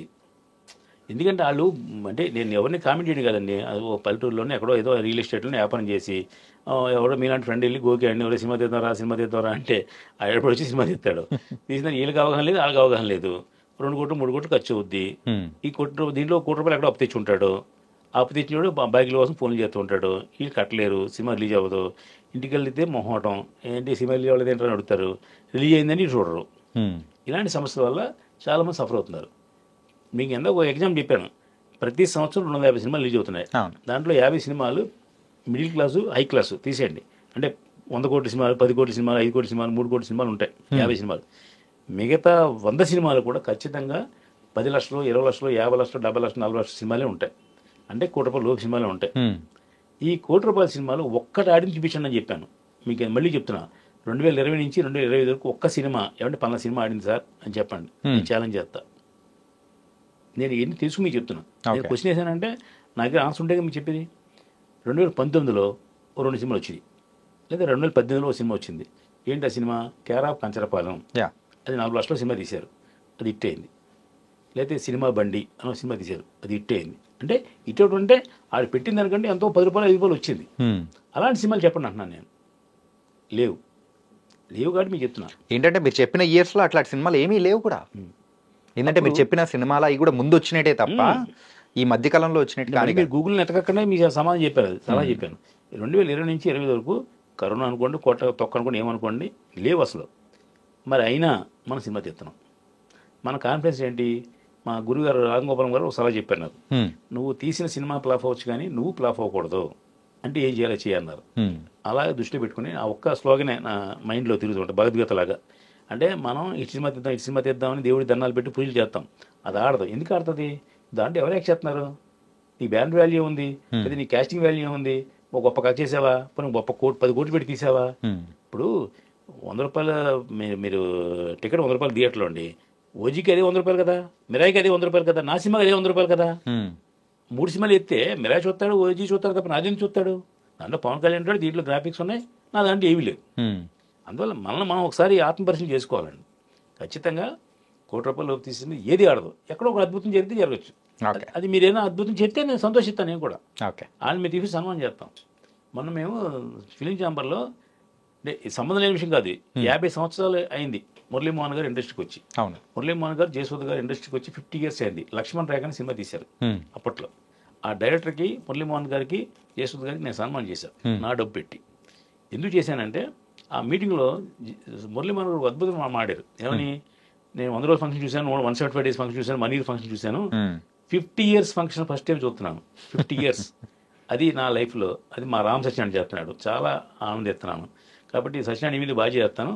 నువ్వు ఇలాగ 50 సంవత్సరాలు పూర్తయిన సినిమా నువ్వు ఏముంటే వాటికి నువ్వు ఒక చిన్న సెలబ్రేషన్ చేయి అన్నారు. 100% చేస్తాను సార్ అంటే, నా నెక్స్ట్ సినిమా నాదే ఉంది కూడా వస్తుంది అన్నారు. రానివ్వండి, ఈ సంవత్సరంలో 12 సినిమాలు చేద్దాం, నెలకో సినిమా చేద్దాం సార్. అది మురళీమోహన్ గారు అవ్వచ్చు, ఇంకొక హీరో అవ్వచ్చు.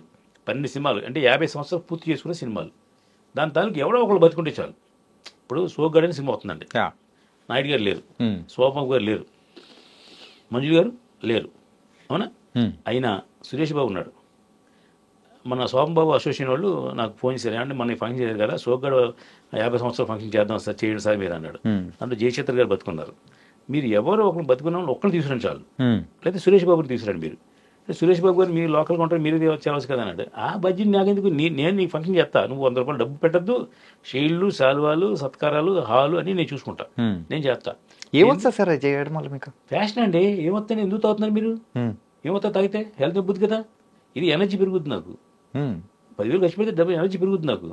మా దాసనాన్నగారు పోయారండి, కూడా పోయారండి. వాళ్ళిద్దరి పేరు మీద ప్రతి సంవత్సరం నేను ఫంక్షన్ చేస్తున్నా. ప్రసాద్ ల్యాబ్లో 50 మందికి అవార్డులు ఇస్తున్నాం, సన్మానాలు చేస్తున్నాం. ఎందుకు చేస్తున్నా అంటే నాకేం నా స్వార్థం దాంట్లో, నా డబ్బు చేస్తున్నాం. అంటే ఇది ఒక ఫ్యాషన్ స్టైల్. ఇప్పుడు మనం గురుగారు దాసనాన్నగారు లేరు కదా, ఈ తరంలో దాసనాన్నరావు అంటే అంటాడు ఎవడో, అది తెలియదు. దాసనాన్నరావు అంటే ఎవరు, కోటరామకృష్ణ ఎవరు, వాళ్ళు ఏ విట్లు తీసారని తెలియదు. అది అంటే మనిషి చచ్చిపోవచ్చు కానీ వాళ్ళ క్యారెక్టర్ చావకూడదు, వాళ్ళ పేరు ఇంకా ఉండాలి. అది నా ఉద్దేశం. ఇప్పుడు చెన్నారెడ్డి గారు పోయారండి, చెన్నారెడ్డి గారు విగ్రహం పెట్టారు కదా, తెలుగు ఇండస్ట్రీ రావడం కారణం ఎవరు? చెన్నారెడ్డి. ఆ చెన్నారెడ్డి చాలామంది తెలియదు, మీకు తెలుసా? తెలుసు సార్. అంటే మీ అప్పుడు ఉన్నారు కాబట్టి తెలుసు మీకు. మీ నెక్స్ట్ జనరేషన్ తెలియదు కదా. ఆయన సీఎం చేశారు కదా ఆయన. అలాగా మనతో మన దాసనాథతో నేను ట్రావెల్ అయ్యాను. కోటాంక్ష నాకు ఫ్రెండ్, మేము చాలా కాలం కలిసి తిరిగేవాళ్ళం. కోటాంక్ష నేను గురుగారింట్లో రోజు మేము సాయంత్రం 6 అయితే గురుగారింట్లో ఉండేవాడిని నేను. మాకు అంత గురుగారు 100 సార్లు అంట్లో భోజనం చేశాను నేను. ఇవన్నీ అనుభూతులన్నీ మనం రిఫ్రెష్ చేసుకో సార్. మరి ఇవన్నీ ఓకే, కానీ ఈ సినిమాల గురించి కాస్త పక్కన పెట్టేస్తే మన ఫిలిం ఛాంబర్ దగ్గర ధర్నా ఏదో జరిగింది, దేనికి సంబంధించి జరిగింది సార్? అదే ఫిలిం ఛాంబర్తో 2 years అయిపోయిందండి. Elections every year 2 years election జరగాలన్నమాట. దాని గురించి కొంతమంది ధర్నా చేశారు. అలా ధర్నా చేసిన వాళ్ళు ఎవరు చేశారు? ఆయన ఒక ఛాంబర్కి సెక్రటరీ, ఇంకొక ఆయన ఇంకో ఛాంబర్కి ప్రెసిడెంట్. ఈ తెలుగు ఫిలిం ఛాంబర్ కాకుండా ఇంకా 5-6 ఛాంబర్స్ ఉన్నాయి ఇక్కడ. ఇలాంటివి చేశారు. అది ఎవరు చేయాలి? ఈ ఛాంబర్లో ఆ పదవి కోసం ఆ ప్రాకులాడబడే వాళ్ళు, లేకపోతే ఆ ఛాంబర్ పేషెంట్ నాకు వచ్చే సంవత్సరం ఈ సంవత్సరం నాకు రావాల్సింది, నాకు రావట్లేదు కాబట్టి అల్లి ఉండిపోతున్నారు అన్న వాళ్ళు చేయాలి. మీకు ఛాంబర్ ఉంది, మీకు ఛాంబర్ ఉంది, మీరు ఎందుకు చేయాలి? ఇప్పుడు సపోజ్ నేను ఛాంబర్లో నేను ఈసీ మెంబర్ని అండి, నేను చేయాలి. ఎందుకు? నేను నెక్స్ట్ ఇయర్ నేను ప్రెసిడెంట్ అవుదాం అనుకుంటున్నా. ఊరికి ఎగ్జామ్ చెప్తున్నా మీకు, అది నాకు కసి. అదే నువ్వు ఆల్రెడీ ఒక ఛాంబర్ ప్రెసిడెంట్ కదా, నువ్వు ఓ ఛాంబర్ సెక్రటరీ కదా, ఇంకో ఛాంబర్కి ఇది కదా. పైకి మీరందరూ తెల్లారితే అదే ఛాంబర్లో ఉంటారు, అదే మెంబర్. దాంట్లో మెంబర్లు వీళ్ళందరూ ఈసీ మెంబర్లు అందరూ ఉన్నారు దీంట్లోనే, అందరూ చేశారు. దానికి ముందు లెటర్ పెట్టారు. లెటర్ పెడితే వాళ్ళు ఈసీ మీటింగ్లో ఛాంబర్ ప్రెసిడెంట్ గారు చెప్పారు, ఏంటంటే కొన్ని సమస్యలు పరిష్కారం కావాల్సి ఉన్నాయి, ఈ సమస్య పరిష్కారం అయ్యే వరకు దీన్ని ఒక కొన్నాళ్ళు, సంవత్సరాలు కాదు కొన్నాళ్ళు కంటిన్యూ చేద్దామని ఆపారు. ఏంటి? చిత్తపూరి కాలనీ సమస్య ఒకటి, అలాగే ఫిల్మ్ ఇండస్ట్రీ సమస్యలు ఉన్నాయి.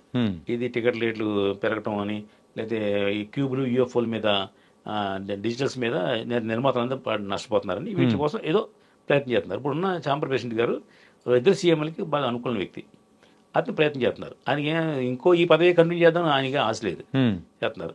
దానికి సి కళ్యాణ్ గారు, అశోక్ కుమార్ గారు లాంటి వాళ్ళు ఈసీ మీటింగ్లో అబ్జెక్షన్ పెట్టారు. తప్పే అది, నువ్వు రిజైన్ చేసి వెళ్ళిపో, నువ్వు నెక్స్ట్ ఇయర్ వచ్చి చూసుకుంటాడు, మళ్ళీ ఆ ఛాంబర్ని ఎలా పోషించాలి, ఎలా బాగు చేయాలి చూసుకుని నీ బాధ్యత కాదు, తీసి క్యాన్ చేయమన్నారు. సరే, ఈ ఎగ్జిబిటర్స్ డిస్ట్రిబ్యూటర్లు అందరూ కలిసి మళ్ళీ ఏదో లోపాకారిగా ఏదో మాడుకుని, మీరు కొత్త కొన్ని సమస్యలు ఉన్నాయి, చిత్తపూరి కాలనీ సమస్య ఉంది, అది క్లియర్ చేయండి, ఈలోపు కొత్తగా మళ్ళీ సీఎం వల్ల వీళ్ళందరూ ఉంటారు కాబట్టి మీ వల్ల హెల్ప్ అవుద్ది అనే ఉద్దేశంతో అలా ఆప్ చేశారు. కళ్యాణ్ గారు, అశోక్ కుమార్ గారు, మోహన్ గౌడ్ గారు, ఇలా 3-4, రామదాస్ గారు ఒక 9 అగ్నెస్ట్ చేశారు. మిగతా 36 మంది 50 మంది మెంబర్స్ ఉన్నారండి, 50 మంది 4 అగ్నెస్ట్ చేశారు. ఆటోమేటిక్గా అగ్నెస్ట్ చేసిన 4 ఇంకా లెక్కలో రాదు, ఎందుకంటే మెజారిటీ అవతల ఉంది కాబట్టి అది కంటిన్యూ చేస్తున్నారు. అది ఆయన కూడా చెప్పాడు, వాలంటరీగా చెప్పాడు, నాకు ఈ సమస్య ఒకటి నేను క్లియర్ చేసి నేను వెళ్ళిపోతాను వాలంటరీగా అని చెప్పడం జరిగింది. దాని గురించి వాళ్ళు స్ట్రైక్ చేశారు. స్ట్రైక్ చేయడం వల్ల ఇండస్ట్రీకి మీ అందరికీ అలరావడం తప్ప అక్కడ ఏమీ సాధించింది లేదు. అక్కడ ఈసీ మెంబర్స్ ఉంటారు 50 మంది అంటే, ఈ 50 మంది డెసిషన్ తీసుకుంటారు మెజార్టీ. ఇప్పుడు ఎమ్మెల్యేలు ఉన్నారండి, ఈ 175 మెంబర్స్ ఎమ్మెల్యేలే అగ్నెస్ట్ చేయాలి. ఏంటి? ప్రభుత్వం అయిపోయింది, టైం అయిపోయింది, ప్రభుత్వం దీపమని. మీరు బయట వాళ్ళు ఎవరు చేయటానికి అంటే వీళ్ళు ఎందుకు చేయట్లేదు? ఆల్రెడీ ఉన్నారు కదా, కొత్తగా మళ్ళీ ఎలక్షన్ చేస్తే వీళ్ళు చేయట్లా. ఓకే, అలాగే సమస్యలు ఉంటాయి. ఇప్పుడు క్యూబులు యూఎఫ్ఓలు ఉన్నాయి కదా, ఈ డిజిటల్ సిస్టమ్ అనేది పెట్టినప్పుడు ఒక 2 years 1 year మేము ఈ డిజిటల్ కలెక్ట్ చేస్తాం, తర్వాత మేము ఫ్రీగా వదిలేస్తాం, మీరు ఎవరికి డబ్బు కట్టట్లేదని అప్పుడు అగ్రిమెంట్ చేశారు వాళ్ళు. ఓకే, ఎవరు? కంపెనీలు, యూఎఫ్ఓ, క్యూబ్ లాంటి కంపెనీలు. సంవత్సరం 5 సంవత్సరాలు 6 సంవత్సరాలు 7 సంవత్సరాలు అయిపోతుంది తప్ప వాళ్ళు రెగ్యులర్ వదిలి చేస్తున్నారు. దానివల్ల డిస్ట్రిబ్యూటర్ దగ్గరికి నిర్మాత నష్టపోతున్నాడు. అంటే మీరు ఇందాక అన్నారు చూడండి సార్, ఏంటంటే ఆ క్యూబ్లకు 5 లక్షలు ఇంత కట్టాలి అంటే, ఈ సినిమా తీసి మళ్ళీ క్యూబ్లో డబ్బు కట్టి, వాల్ పోస్ట్లో డబ్బు కట్టి రిలీజ్ చేసి ఫ్లాప్ అవుతున్నాడు. ఇదివరకు పూర్వం మేము సినిమా తీస్తే డిస్ట్రిబ్యూటర్ అమ్మేవాళ్ళం, 5-10 మాకు ఇచ్చేవాడు. సపోజ్ సినిమాని బట్టి ఇచ్చేవాడు మాకు, అతనే క్యూబుల్ వాల్ పోస్ట్ పెట్టినవాడు. ఈ క్యూబుల్ వాల్ పోస్ట్ ఎవరు పెట్టినారు? ఎగ్జిబిటర్ పెట్టినవాడు. అంటే థియేటరు, డిస్ట్రిబ్యూటర్, ప్రొడ్యూసర్ ముగ్గురున్నాం, ఎవరో ఒకరు షేర్ చేసినవాళ్ళం. ఆ క్యూబుల్ వాల్ పోస్టులు థియేటర్లో ఎందుకు పెట్టినవారంటే, 1 లక్ష రూపాయలు షేర్ వచ్చింది అనుకోండి, దాంట్లో నుంచి క్యూబుల్కి వాల్ పోస్ట్కి ఎందుకు వచ్చాను సార్, మీరు రిప్రజెంట్కి ఎందుకు వచ్చాను సార్, వాల్ పోస్టులు అంటించాం రోడ్డు మీద ఎందుకు వచ్చాను సార్ అని 3 తీసుకుని మిగతా డబ్బు డిస్ట్రిబ్యూటర్కి ఇచ్చేవారు. మా డిస్ట్రిబ్యూటర్ ఏం చేసేవాడంటే మాకు దానికి 10% కమిషన్ తీసుకుని మాకు ఇచ్చేవాడు. మేము అప్పు తెచ్చిన ఫైనాన్సర్కో లేదా ఆర్టిస్ట్ రెమ్యునరేషన్ కోసం వాళ్ళకో వీళ్ళకి మేము సరిపెట్టుకున్నాం. ఇలా ఛానల్ ఉండేది. ఇప్పుడు మొత్తం అంతా పోయింది, ఒక్క ప్రొడ్యూసర్ పడుతున్నాడు అన్ని. నేను మిగతా వాళ్ళు తప్పంటలేదు, సినిమాలు జనం చూడలేదు, ఆడలేదు కాబట్టి డబ్బులు రావట్లేదు కాబట్టి. మీరు 100 రూపాయలు టికెట్ కొంటే, ఫస్ట్ నా సినిమాకి 100 రూపాయలు టికెట్ కొన్నాను అనుకోండి, దాంట్లో 18 రూపాయలు ముందు గవర్నమెంట్ తీసుకుంటుంది, ట్యాక్స్ GST కింద. ఇంకా 82 రూపాయలు ఉంటుంది. ఈ 82 రూపాయలు ఎగ్జిబిటర్ ఏం చేస్తాడంటే 41% నాకు, 41% డిస్ట్రిబ్యూటర్కి ఇస్తాడు. అంటే 41 రూపాయలు ఇస్తాడు డిస్ట్రిబ్యూటర్కి. నేను ఎగ్జామ్ చెప్తున్నాను, ఈ 41 రూపాయలు అటు 10% కమిషన్ తీసుకుంటాడు, అంటే ₹4. 36 మాకు ఇస్తాడు. ఈ 36 మేము టీవీలో వేసిన ట్రైలర్కి, పేపర్లో వేసిన ట్రైలర్స్కి, వాల్ పోస్టులకి, వీటికి ఓ ₹12 ఎంత పోద్ది. అంటే ఎగ్జామ్ చేతి మీకు నేను 24% అంటే మీరు సినిమా చూస్తే మా చేతికి వచ్చింది ₹24. మీరు సినిమా చూడటం కోసం మిమ్మల్ని రోజు నీళ్ళేసి కొట్టి లేపి మిమ్మల్ని టీవీలో పేపర్లు వేసి యాడ్లు వేసి పొద్దున్న లేచిన వెంటనే మీకు మెసేజ్ పెట్టి అయ్యా ఈ సినిమా వస్తుంది చూడండి అని ఇన్ని చేస్తే మీ వల్ల వచ్చేది మాకు ₹24. లెక్క కరెక్టే కదా? ఈ ₹24 చెప్పిన నేను తీసిన ₹1 నాకు ఎంతమంది చూస్తే దెబ్బతుంది నాకు. ఓకే, ఇప్పుడు నేను 10లో ఉన్నానా 90లో ఉన్నానా చెక్ చేసుకుంటున్నా ఈ 15 సినిమాలతో. ఓకే సార్, నేను గ్యారంటీ 10లో ఉంటా. 10లో ఉంటారు. ఉన్నాను. ఓకే, మరి ఇప్పటివరకు అయితే 4 సినిమాలు కంప్లీట్ అయ్యాయి. కాకపోతే అన్ని సినిమాలలో కల్లా మీరు చెప్పిన అప్డేట్లలో ఒకటి మాత్రం చాలా ఇంట్రెస్టింగ్గా అనిపించింది. దాని గురించి ఇంకొంచెం తెలుసుకోవాలనుకుంటున్నాము.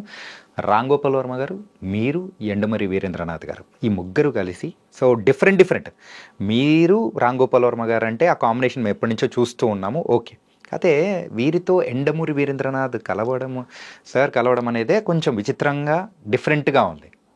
ఇది ఎప్పుడు మేము చూడొచ్చు అంటారు థియేటర్లో? అది అతి త్వరలో చూసేద్దామండి. అంటే ఎండమూరి గారు మంచి రైటర్ కదండి. ఎండమూరి గారు కూడా ఇదే అన్నారు, ఏంటి రామ్ గోపాల్ వర్మ సినిమాకి నేను కథ ఒకటి వెంటలే వదిలేవా, మనకి ఎందుకు ఆయన చేయలే, మన కథలు నష్టపోయిందిగా అన్నారు. కాదండి, ఆయనే తులసిదళం కథ అడిగారండి, నువ్వు తులసిదళం కథ తెచ్చుకో, ఆల్ లాంగ్వేజెస్ మనం చేద్దామని అంటే ఆయన మీటింగ్ చేసి ఇద్దరు మాడిచ్చాం. మాడితే ఆయన రెమ్యునేషన్ చెప్పారు కథకి. ఆ రెమ్యునేషన్ పట్టుకుని నేను ఇచ్చాను గురుగారికి. ఇచ్చిన కథ రాసిచ్చారు నాకు. రాసిచ్చిన మళ్ళీ ఆయన ఫోన్ చేశారు నాకు, రామ్ గోపాల్ గారు నువ్వు తెలుగు రేట్స్ రాయించుకుంటున్నావు, అలా కాదు అదర్ లాంగ్వేజెస్ కూడా మనకే తమిళ, మలయాళం, కన్నడ సినిమా డబ్బింగ్ చేస్తే మళ్ళీ ఆయనకి ఏమైనా పేమెంట్ ఇవ్వక్కర్లేదు, అవి కూడా ముందే మాడుకో అని చెప్పారు. సార్ ఇలా అన్నారు సార్ అన్న. వెంటనే నా లెటర్ ప్యాడ్లు బయటలాగి సంతకం పెట్టారు. ఏంటి ఖాళీ దాని మీద, నీకు నువ్వు తమిళ అమ్ముకుంటావు, కన్నడ అమ్ముకుంటావు, హిందీ అమ్ముకుంటా, అమ్ముకో, నీది సినిమా నీకు ఇచ్చాను నేను, రైట్స్ నువ్వు ఇష్టం చేసుకో అన్నారు. అటువంటి మహానుభావుడు ఆయన ఎండమూరి గారు. ఓకే సార్, ఈ 15 సినిమాలో సినిమా ఉంది కదా, ఆయన గురుగారిని అడ్డా, గురుగారి 15 సినిమాలు తీస్తున్నానంటే ఎందుకు చేసినా డబ్బు పోద్దు కదా అన్నాడు. డబ్బు పోకుండా సినిమా తీస్తాను సార్ అన్న. ఎలా తీస్తావు అన్నాడు. ఏదో తీస్తాను సార్, ఆయన సీక్రెట్ మీకు చెప్పకూడదు సార్ అన్న. మీరు నన్నేం చేయమంటావు అన్నారు. మీరు ఒక సినిమా డైరెక్ట్ చేయాలి సార్ అన్న. ఏలకొలంగా ఉందా నీకు, నేను ఎందుకు చేస్తాను డైరెక్ట్, నేను చేయను అన్నారు. అదేంటి గురుగారు అన్న, నాకు 74 సంవత్సరాలు 73 సంవత్సరాలు ఉందయ్యా, పొద్దున్నే లేచి నేను 6ంటికి లేచి బట్టలు కట్టుకుని నీ కోసం షూటింగ్ దగ్గరికి వచ్చి సాయంత్రం 6 దాకా పైకి పని చేసి ఇంటి తిట్టి ఇవన్నీ చేసి ఇంత స్టేన్ అవసరం నాకు ఉందా సత్యనారాయణ? నేను హ్యాపీగా ఇంట్లో కూర్చుంటే గుర్తొచ్చినప్పుడు నవలు రాసుకుంటే నాకు నెలకు ఒక నవలకి అవుతుంది 10 లక్షలు 15 లక్షలు తీసుకుంటా. అది నా రేంజ్. కాబట్టి నువ్వు ఇచ్చే రెమ్యునేషన్ ఎంత, నీకు చేసే సేవ ఎంత, నేను ఒక 15 రోజులు షూటింగ్ చేసి 15 రోజులు డబ్బింగ్ చెప్పించి 15 రోజులు ఎడిటింగ్ చేసి 15 రోజులు ఏమో అంటే ఇవన్నీ చేసి నాకు అవసరమా, నేను చెయ్యను అన్నారు. కాదు గురుగారు, నీకు చేయాలి గురుగారు అన్న. ఎందుకు చేయాలి అన్నారు. లాజిక్ చెప్పాను. మీరు ఇప్పుడు ఏం చేస్తున్నారు, లేచి పొద్దున్న లేచి ఒక గంట సేపు కూర్చొని రాసుకొని మళ్ళీ పడుకుని కొంచెం లేచి మళ్ళీ చేసి చేస్తున్నారు అంతే కదండి. నాతో సినిమా చేస్తే పొద్దున్న 6ంటికి మీ ఇంటికి వస్తా, మీ బెంచ్ కార్డులో మీరు నేను కలిసి షూటింగ్కి వెళ్దాం, సాయంత్రం వరకు మీకు కూడా నేను ఉంటా, 4 మాటలు చెప్తా, మీకు ఎప్పుడు రిలాక్స్ అవ్వండి, ఇంటికి వస్తా. దీనివల్ల మీకు ఎనర్జీ పెరుగుద్ది గురుగారు, ఇంకో 15 సంవత్సరాలు డెఫినెట్గా మీకు లైఫ్ స్పాన్ పెరుగుద్ది గురుగారు అన్న. అంటే ఆయనకి నాకున్న బాండింగ్ అలాంటిది. బాండింగ్ అని లేచి భుజం ఎత్తి కొట్టి, లేదు నీ యాటిట్యూడ్ కోసం సినిమా చేస్తాను నేను, నన్ను పొద్దున్న సాయంత్రం నన్ను వాయించేయకు నువ్వు అన్నారు. మీరు రిలాక్స్ అవ్వండి, ఎప్పుడు వస్తే అప్పుడు చేయండి, మీరు ఎలాగంటే చేద్దాం, మీకు నేను సపోర్ట్ చేస్తాను కదా, చేద్దాం గురుగారు అన్న. సరే అనౌన్స్ చేసుకో అన్నారు. అప్పుడు ఎండమూరి గారిని వలేసి పట్టుకున్నాం. అంటే నాతో సినిమా చేయడం వల్ల ఆయన రేంజ్ నా రేంజ్ పెరుగుద్ది. మీరు అన్నారు కదా ఏంటి ఆ కాంబినేషన్ అంటే అలవాట్మెంట్ అన్నారు కదా, పెరుగుద్ది. అందుకు చేస్తాను ఆయనతోటి. ఇంకా ఆర్జీ గారితో 4 సినిమాలు చేసాం కాబట్టి ఇంకా ఆయనతో నాకు కొత్తగా ఏమీ లేదు. ఆయన మనం అంటే ఆయన ప్రాణం. అంటే మనం అందరిని ప్రేమిస్తాం, మనల్ని ప్రేమించేవాడు, మనల్ని ప్రేమించే వ్యక్తుల్లో ఒక ఆర్జీ గారు, ఒక ఎండమూరి గారు, ఒక విజయేంద్ర ప్రసాద్ గారు, ఒక సి కళ్యాణ్ గారు, ఒక వి వినాయక్ గారు, ఇలాంటి వాళ్ళు మనల్ని ప్రేమిస్తారు. అంటే మన దగ్గర డబ్బు ఉందని మనం గొప్పవాళ్ళు ఏం కాదు, స్నేహం, ప్రాణమిత్తం, మాట, మర్యాద ఇయే. వాళ్ళకి కోట్లు కావాలి, వాళ్ళకి అవసరం లేదు కదా. నేను వాళ్ళతో సినిమా తీయను, ఈ 5తో నేను సినిమా తీయను, 5తో నాకు అంత సీన్ లేదు కదా. అయినా మన 5 మనం ప్రేమిస్తారు. That is my capacity. నా కోట్లు డబ్బు సంపాదించాల, కోట్లు విలువైన మనుషులు సంపాదించుకున్నాను నేను. అది నేను గర్వపడతా. ఈ 15 సినిమా తీద్దాం అనుకున్నప్పుడు నేను ఫస్ట్ వినాయక్ గారు చెప్పా, ఆర్జీ గారికి చెప్పా. వినాయక్ గారు ఏంటి భలే ఐడియా అని, ఎలా ఎంత కష్టంగా సచ్చినా బోల్ ట్రైన్ అవుతాయి కదా అన్నాడు. చేద్దానని అంటే చెయ్యి, నీకెందుకు నేను ఉన్నాను కదా అన్నారు. చెయ్యి అన్నారు. ఈ ఆర్జీ గారు చెప్పాను, భలే ఉంది సచ్చినా 15 సినిమా అనౌన్స్ చేస్తావా, నేను కూడా తీయలే 15 సంవత్సరాలు అన్నారు. తీయలేదు సార్ అన్న చెయ్యి బాగుంటుంది అన్నారు. ఎలా చేద్దాం సార్, ఏం ప్లాన్ చేద్దాం, సారథి స్టూడియో లాంటి చోట పెట్టుకుని 15 కెమెరాలు పెట్టి 15 మంది డైరెక్టర్లు, 15 మంది హీరోలు, 15 మంది క్లాప్ కొట్టేవాళ్ళు, 15 మంది స్విచ్ ఆన్ చేసి అందరినీ ప్లాన్ చేద్దాం సార్ అంటే 2 రోజులు టైం ఇయ్యి నేను చెప్తాను నీకు అన్నారు. 2 రోజుల ముందు పోయింది సార్, ఎలా ప్లాన్ చేద్దాం సార్ అంటే ఒకటి ఆగస్టు 15 డేట్ ఉంది కదా, 15 తారీఖు 15 సినిమాలు, స్వతంత్ర దినోత్సవం, ఆ రోజు ప్లాన్ చేసుకో. నువ్వు ఎక్కడో రామారెడ్డి స్టూడియోని ఎక్కడో రామోజీ సీట్లో పెడతాను, అంతవరకు జనం రారు, సెంటర్లో ఉంది సారథి స్టూడియో, అక్కడ పెట్టుకో. 2 గురుగారు మీరు కూడా రావాలి గెస్ట్గాను అన్నాను. నేను రానన్నారు. ఎందుకు రానన్నా, నాకు ఆ రోజు అమితాబ్ బచ్చన్తో మీటింగ్ ఉంది ఆగస్టు 15 తారీఖు, నేను బాంబే వెళ్తున్నా రాను అన్నారు. సరే రావద్దునండి, నేను పేపర్లో వేసుకుంటాను, ఆర్జీ గారు వస్తున్నారు చీఫ్ గెస్ట్గా, నేను వేసుకుంటాను సార్ అన్న. నేను రానన్నా కదా ఎలా వేసుకుంటాం అన్నారు. మీరు అదే చెప్పండి, నేను రానన్నాను ఆయన వేసుకుంటా అన్నాడు అతను, నేను రావట్లేదు అని చెప్పండి అన్న. అంటే నేను రానన్న విషయం చెప్తే కూడా అది కూడా క్యాష్ చేసుకుంటావు నువ్వు అన్న. మరి ఏమండి మీరు వచ్చారండి లేదా మానేయండి, నేను వేసుకుంటా అన్న. సరే నీ ఇష్టం అన్నారు. మిమ్మల్ని కాదు ఎందుకు ఎత్తాలని ఏం లేండి అని చెప్పాను. ఓకే, అది మా ఇద్దరి మధ్య అలా ఉంటుంది. అందువల్ల ఆయన సహకారం, సలహాలు, బ్లెస్సింగ్స్ అన్నీ ఉన్నాయి. ఇప్పుడు ఒక ప్రయాణం చేస్తున్నామండి, దీంట్లో రకరకాల మార్పులు జరుగుతుంటాయి, ఎదురుకెళ్ళి కొద్ది కొన్ని ఇబ్బందులు జరుగుతుంటాయి. కొన్ని మారుతాం, కొంతమంది డైరెక్టర్లు మారుతాం, కొంతమంది ఆర్టిస్టులు మారుస్తాం. ఎన్ని సినిమా మాత్రం 15 తీస్తా. 15 సినిమా తీయడం అనేది నాకు దృష్టిలో చాలా చిన్న విషయమే, పెద్ద ఇబ్బంది కాదు. ఈసారి మీరు పెట్టుకున్న టార్గెట్ ఏదో ఇంకా డబుల్ అవ్వాలని కూడా మనస్ఫూర్తిగా కోరుకుంటున్నాను సార్. అండ్ దీనివల్ల నేను స్టేన్ అవుతున్నాను కొంచెం. పొద్దున్న లేచిన కానీ ఆడు ఫోన్ చేస్తే ఈడు ఫోన్ చేసి ఈ సమాజం చెప్పలేగా ఇదే ఈ షెడ్యూల్ ఎట్లా మెయింటైన్ చేస్తున్నారు నాకు అర్థం కావట్లేదు. నా మీద కోపం వచ్చి వాట్సాప్ బోర్డు నన్ను తీసేసాడు, నా నెంబర్కి వాట్సాప్ తీసేసాడు. జోక్ కాదు, వాట్సాప్ తీసేటువంటి అని అడుగుతున్నారు అందరూ. నా వాట్సాప్ నెంబర్కి వాట్సాప్ పెట్టడం వల్ల అందరికి ఫార్వర్డ్ చేస్తున్నాం కదా, అందుకే వాళ్ళు గ్రూపులు ఎక్కువ ఫార్వర్డ్ చేస్తున్నారు మీరని చెప్పేసి వాడు నా నెంబర్ తీసేసాడు వాట్సాప్. ఓకే, నా ఫోన్ పని చేస్తుంది తప్ప వాట్సాప్ పని చేయట్లా. అందులో నేను వేరే ఇంకో నెంబర్ తీసుకుని వాట్సాప్లో దాంట్లో పంపిస్తున్నాం.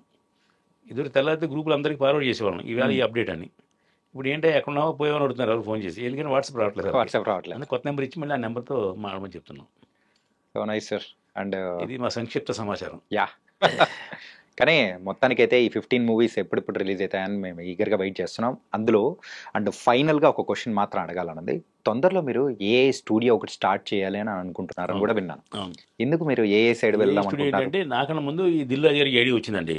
దిల్ రాజు గారి వైఫ్, మన మల్లి సత్యనారాయణ గారి అబ్బాయి, వీళ్ళందరూ కలిపి ఒక ఇన్స్టిట్యూట్ పెట్టారు. ఏఐ మీద అందరినీ చేస్తున్నారు. అయితే నేను అడిగా, ఏంటి ఏఐ ఏం చేస్తున్నారు ఏం అడిగితే ఏమన్నారంటే షూటింగ్కి ప్రిపరేషన్ ఏం కావాలి అంటే ఎదురుకు పిచ్ డెక్ ఉండేది. అవును, ఆ పిచ్ డెక్ లాంటివి ఏఐలో తయారు చేస్తాం అని అన్నారు. అది వాళ్ళు చేసే పని. మేము ఇంకొక స్టెప్ ముందుకేసి నేను ఏఐలో సినిమాలు తీస్తా. ఈ 15లో కూడా ఉంటాయి ఏఐలో సినిమాలు. ఆ ఏఐలో సినిమాలు తీయడం ఒక హర్షాన్ని మా దగ్గర ఒక చీఫ్ టెక్నీషియన్ ఉన్నాడు, అతను మంచి బుర్ర ఉన్నవాడు, అతనితో ఆల్రెడీ ఒక సినిమా చేస్తున్నాం, ఇంకో సినిమా స్టార్ట్ చేసాం. నేను ఏఐలో అంటే ఏఐ మీద పూర్తిగా అవగాహన టెక్నీషియన్ని మేము మీ ద్వారా ఆహ్వానిస్తాను. వాళ్ళు రోజు పొద్దున్న సాయంత్రం మా ఇంట్లో కూర్చొని నేను చెక్కలేదు, వాళ్ళు మా ఆఫీస్లో కూర్చొని చెక్కలా. మేము కాన్సెప్ట్ చెప్తాం, మా ఈ హర్ష కూడా దానికి హెడ్, హర్ష కూడా కథ చెప్తాడు మీకు. ఆ కథని మీరు స్టోరీ బోర్డ్ వేసి మీకు ఇస్తాం, దాన్ని మీరు ఏఐలో తయారు చేయటమే. అది ఎక్కడ మీ ఇంట్లో కూర్చుని, మీరు మా ఆఫీస్ రావక్కల, ఆఫీస్ వచ్చి ఉంటే రావచ్చు, అంటే పొద్దున్న సాయంత్రం మా దగ్గర కూర్చోవలసిన రూల్ లేదు. ఇప్పుడు మనం వర్క్ ఫ్రమ్ హోమ్ ఉంది కదా, అలాగా మీరు ఏదో కంపెనీ ఎక్కడ జాబ్ చేస్తున్నారు, మార్నింగ్ 10 to ఈవినింగ్ 6 దాకా చేసుకోండి. 6 తర్వాత 3 hours 4 hours చేయండి పని. ఓకే, మీకు ఇంత రెమ్యునరేషన్ ఇస్తాం, లేదు మంత్లీ శాలరీ ఇస్తాం మీకు. వచ్చే రోజు పొద్దున్న సాయంత్రం మా ఆఫీస్లో కూర్చోండి, మేము వర్క్ చెప్తాం చేయండి. భవిష్యత్తులో ఏఐ టెక్నాలజీ చాలా అద్భుతంగా ఉంటుందండి. ఏఐలో ఎవడు ముందు సినిమా రిలీజ్ చేస్తే అది మెరిట్ వస్తుంది. నేను ముందు రిలీజ్ చేస్తా అతి త్వరలో. ఈ హర్షాన్ అబ్బాయి అని చెప్పాను కదా, అది ఏఐలో మంచి ఎక్స్పర్ట్ పెడతాం. ఓ ట్రైలర్ ఉంది రెడీ చేసాను నేను, అది ఏఐలో రిలీజ్ చేస్తాను సినిమా. ఏఐలో వండర్స్ చేసేయచ్చు. మీరు 100 కోట్ల సినిమాలో చూపించచ్చు మనం. గ్రాఫిక్స్ వాటిలో ఎంత ఎఫెక్ట్ అవుతుందో మనం అంతా. ఇప్పుడు బాహుబలి ఉందండి, బాహుబలి అందరినీ 100 మంది రోజు చంపేస్తారంటారు జనాన్ని కదా, అవన్నీ మనం చేస్తున్నాం. అంటే మనకి ఎవడో ఒకడు స్ఫూర్తి ఉంటుంది కదా, చేస్తున్నాం. ఏఐ అనేది భవిష్యత్తులో చాలా చాలా చాలా బాగుంటుంది. ఈ టెక్నీషియన్లు, ఆర్టిస్టులు, కెమెరామెన్లు, లైట్ మెన్లు ఎంతమంది ఎవరు అక్కలేదు. ఒక డైరెక్టర్, బుర్రున్న డైరెక్టర్ ఒకడు ఉంటే చాలు, అతను సూచిస్తాడు, టెక్నీషియన్ చేస్తాడు. ఓకే, ఏఐ గురించి మీ భారతదేశం అంతా నెంబర్ 1 పొజిషన్ ఉంది కదా. ఏఐలో రకరకాల, నిన్న సినిమా చూసాను కే ర్యాంప్ అని సినిమా. ఆడు అడుగుతాడు, అరే హీరోయిన్ ఎలా మార్చారు నువ్వు, నీకు ఎవడిచ్చాడు ఐడియా అంటే చాట్ జీపీటీలో కొట్టాను. అవునవును సార్. అలాగా చాట్ జీపీటీ మన బోర్డింగ్ హెల్ప్ చేస్తుంది, పోస్టర్స్ చేస్తుంది, ట్రైలర్స్ చేసేస్తుంది, బోర్డింగ్ చేస్తుంది. మనం టీవీలో మాట్లాడినట్టుగా చూపిస్తుంది అది. Hmm. ఎంత టెక్నాలజీ పెరిగిపోయింది. ఇప్పుడు ముందు లైన్లో ఎవరుంటాడు సక్సెస్ అవుతాడండి. Yeah. ఇప్పుడు ఇదంతా వచ్చి 5 సంవత్సరాలు పోయిన తర్వాత మీరు లైన్లోకి వచ్చారనుకోండి, మనం చూసాను లేదా ఏ సినిమాది లేదా మనం చూసాను అని చీపు దృక్పథం కనబడుతుంది జనానికి. గత టెక్నాలజీని కూడా యూజ్ చేసుకొని మరి మీరు ముందుకు వెళ్ళిపోతున్నారు. వెళ్తున్నాం. ఖచ్చితంగా నేను మీ ద్వారా ఆహ్వానిస్తున్నాను.